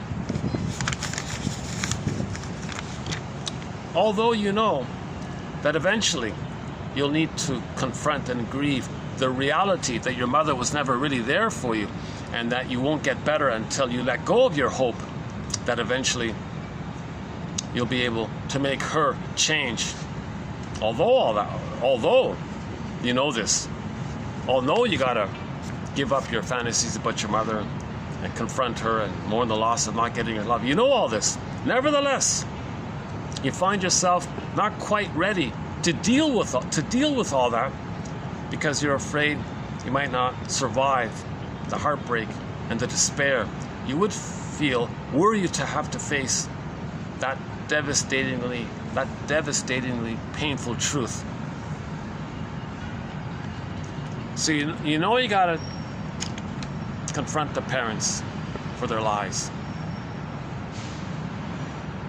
Although you know it, nevertheless, you find yourself afraid to do so. Because you're afraid that if you do so, the fallout from what would happen and their rage about it, them being insulted, maybe they'll punish you and make it worse. So that sort of thing. So one part of you knows what you got to do, another part of you is afraid. Back to the wishing that, maybe we can go back to Masterson's axiom. Self-activation triggers abandonment depression, which leads to defense. So self-activation, real self-activation, strengthening the ego, doing something good for yourself, trying to heal, doing something right, trying to grieve, that's self-activation. That triggers the original time you had your identity and the abandonment depression of mother shaming the baby. And then what did the baby do? Well, when he was crying, mother soothed him. So when the baby was crying, mother finally gave him a pacifier or something. Or yeah, you sucked his thumb or something, right? Back to that one, right? So in the present, you want to do something good for yourself, you remember the abandonment depression as a defense against that pain. You grab a cigarette to remind you of the thumb. Yesterday's we talked about that yesterday. There was an ashtray. I saw all these cigarettes. I was talking about the cigarettes. We don't have a thread on smoking, but one quote about it was briefly. Well, I'll refer you to the last video. We talked about it there. I don't have anything new to add to that. So if you want a little bit about smoking, check out the last video. Okay, second example here. About the father, yeah, okay. You know that because of the way your father mismanaged his finances, your family was left, your whole family was left feeling with insecurity, a sense of doom, and that you probably won't be able to feel in charge of your own finances in life until you have worked through more of your feelings about how traumatizing it was for you to grow up in that household. So maybe if the father was reckless with the money, a spendthrift, or bad investments or gambling and all this, maybe the child feels that if he's going to be loyal to his parents, if he wants to have the connection to his parents, he's got to be like that. So if he's going to be like that, that he will also have problems with his finances, right? So if he's going to heal all this, he's got to face this issue. So you know that because you know that your childhood experiences left you with these fears. Nevertheless,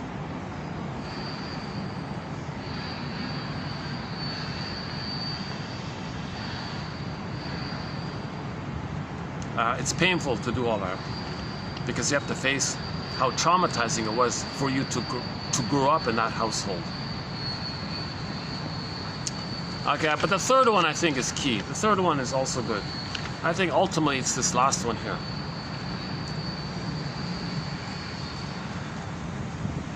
So let's say the young child says this to the mother. So let's say a young 7-year-old child, 5-year-old child, I don't know, 2-year-old child. Let's say the baby. Let's imagine the baby saying this to the mother. Hey baby, and the baby speaking to the mother. Hey mother, you know that your need for me to soothe you is unrealistic.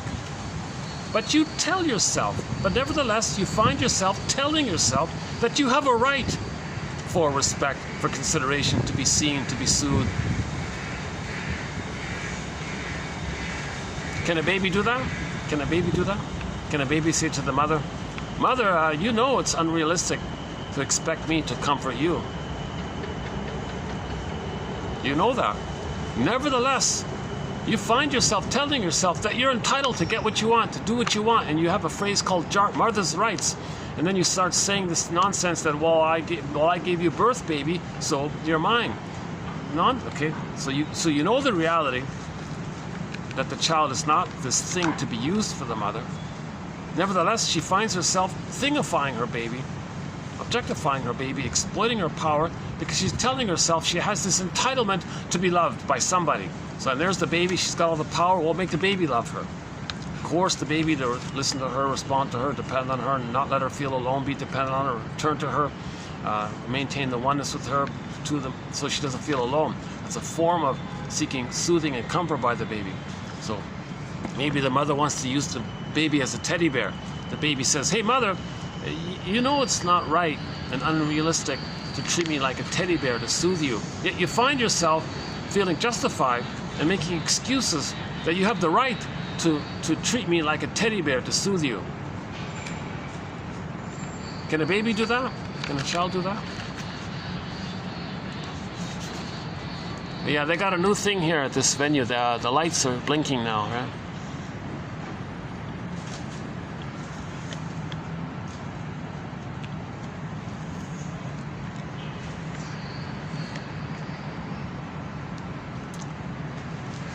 Well, I guess this portion of the video you could hear because there was no copyrighted music. Okay, if anybody by chance is watching this video, if you've noticed sections that were blotted out or skipped out or trimmed out or maybe you could see something but you couldn't hear anything.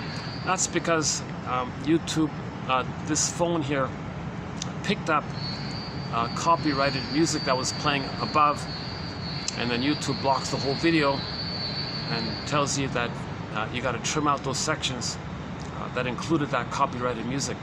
So that's what's going on if you notice those skips or gaps like that, right? But in this part here, there's no copyrighted music. That drilling there didn't resemble jingle bells, so we're okay, right?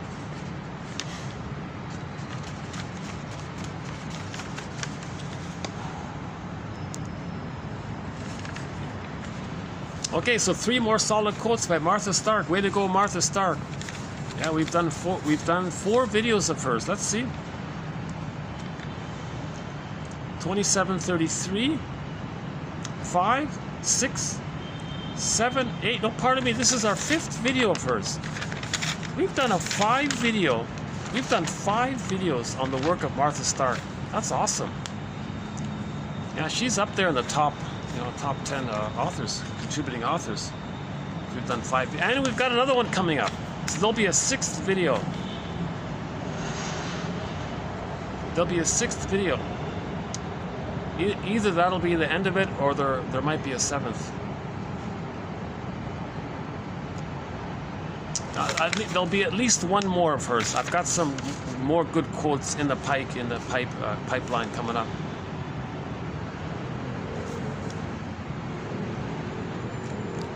Her books are all free.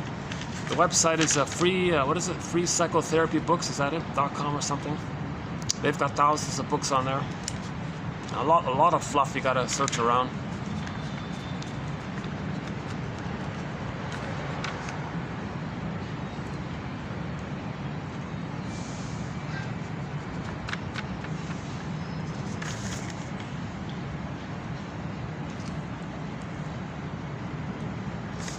Yeah, what I like about them, they send you an email when they release a new free book. Yeah.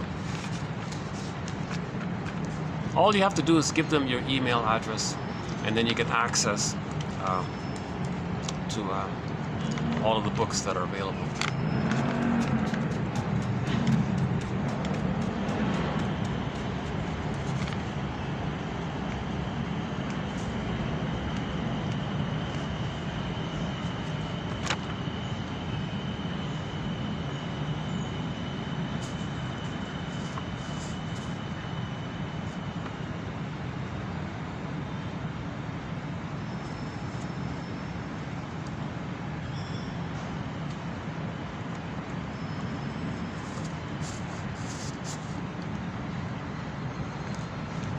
Well, I'm not sure if I'll have any concluding thoughts or any final thoughts here.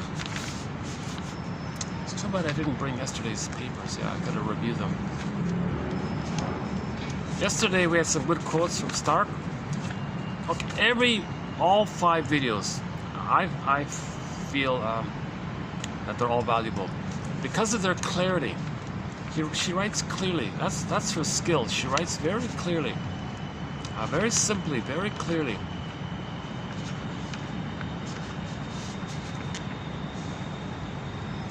Martha Stark and another author called Dorothea MacArthur. Is that right? Dorothea, that one. I forgot the name of her book.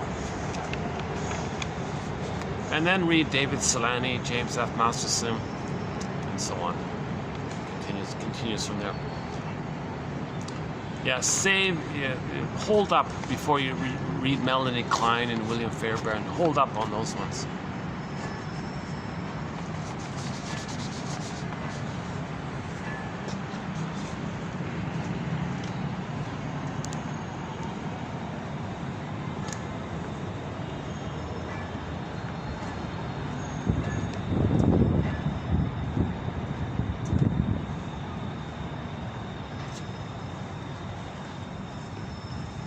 You see that stage there?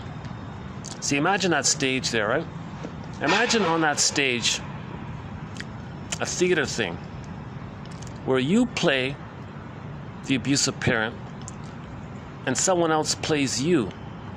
And you act like the emotionally abusive parent and see yourself interacting with someone who's standing in for you as a child. And watch it and observe it.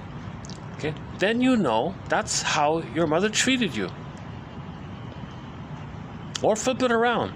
See yourself as a child on that stage, and imagine some other person playing the role of the abusive mother, and coach them and give them some tips on how to play the emotionally abusive mother, and watch how your emotionally abusive mother, played by the person on the stage, treated you.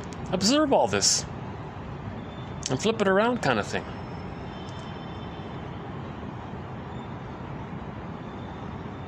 Now, when you look at the mother being emotionally abusive, think about her I can't, you can, you should syndrome. The mother may have this, quote, I can't, you should syndrome. Relentless entitlement, relentless hope. That means the mother doesn't grieve, she can't grieve, she has the deficit of not enough memories of having been loved, hence the immense entitlement and anger. So she feels entitled to get it from the child. Now, part of her knows that it's unrealistic to do that. Yet another part of her nevertheless feels triggered that she's entitled to do so.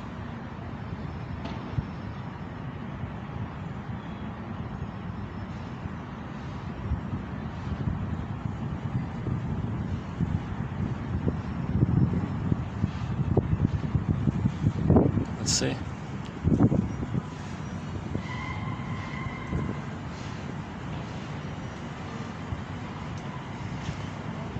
Still there?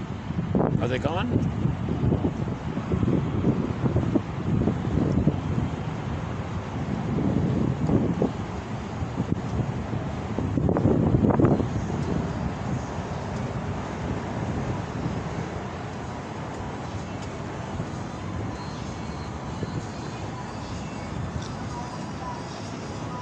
Uh-oh, music, get away. Copyrighted music.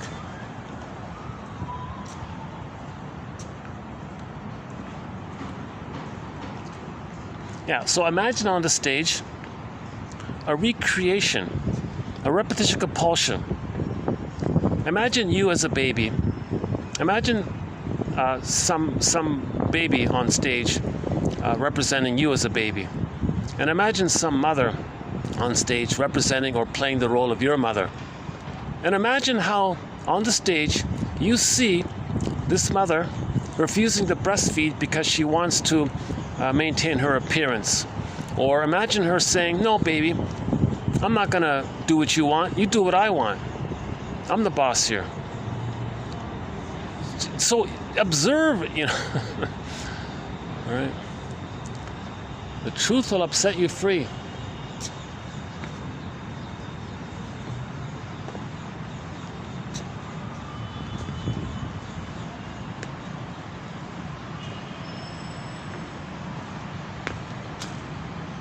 Oh yeah, we ended the last video here at this very spot. Yeah, right here at this very spot. We ended the last video right here. Why don't we just end this video here as well at this very spot. Nice little spot here. Yeah, look at that. With the trees there.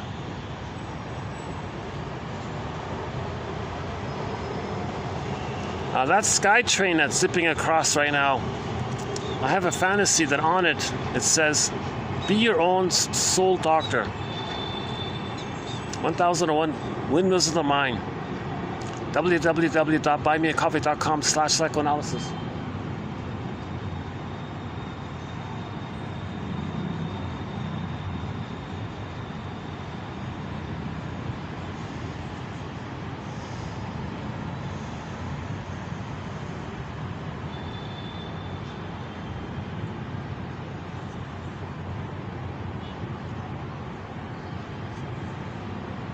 Well,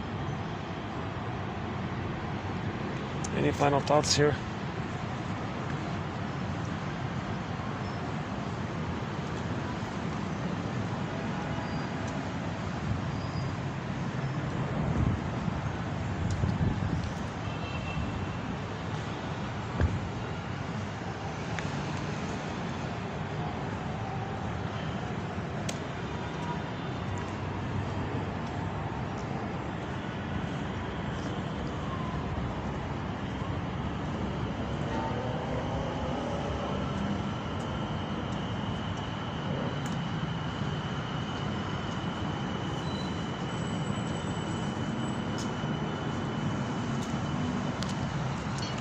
It reminds you of the crickets.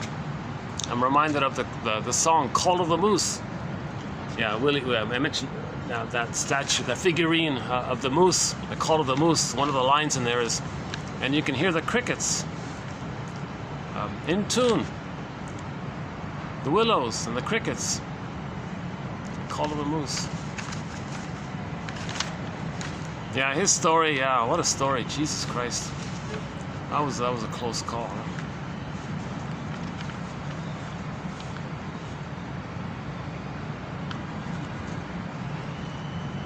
Listen to his song. He tells the story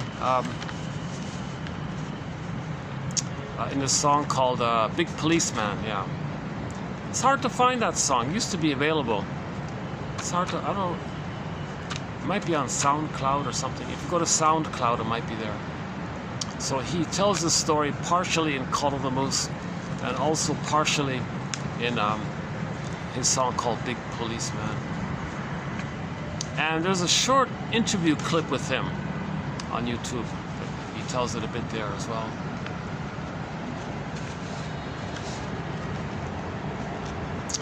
This issue, yeah, with the indigenous...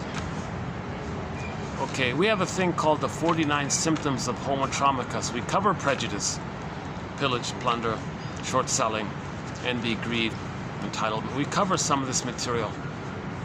And so we'll update that list soon here. How are we doing? Hey, let's check the battery. How's the battery? 60%.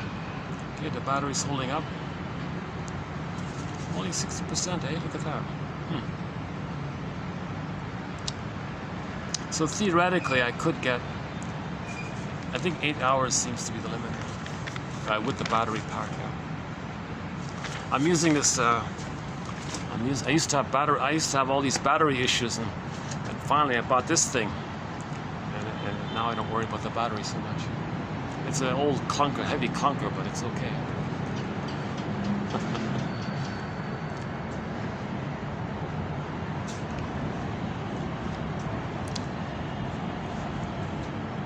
So imagine how something you're doing today, maybe some kind of theater reenactment of the past.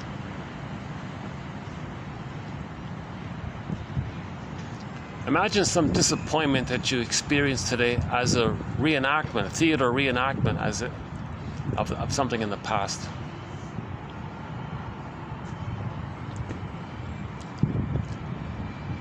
Is it possible that today, in some way, in your dealings with anybody, you had this sense of, I can, you can, and you should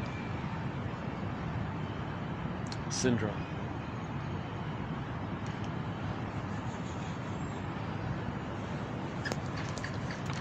This is the first summery, nice breeze we've had here. This is the first time I'm not sweating. Can you believe it? This is the first time I'm not drenched in sweat. Can you believe it?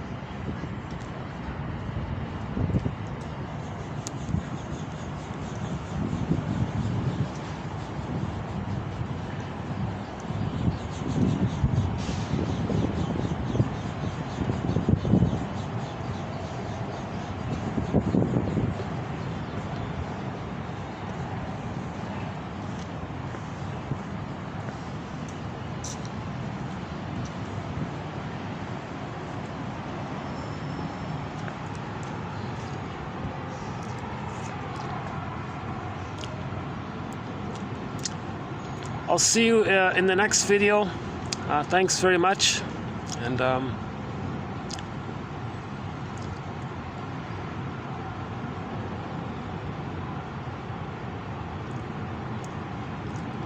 yeah, so I'll see you in the next video.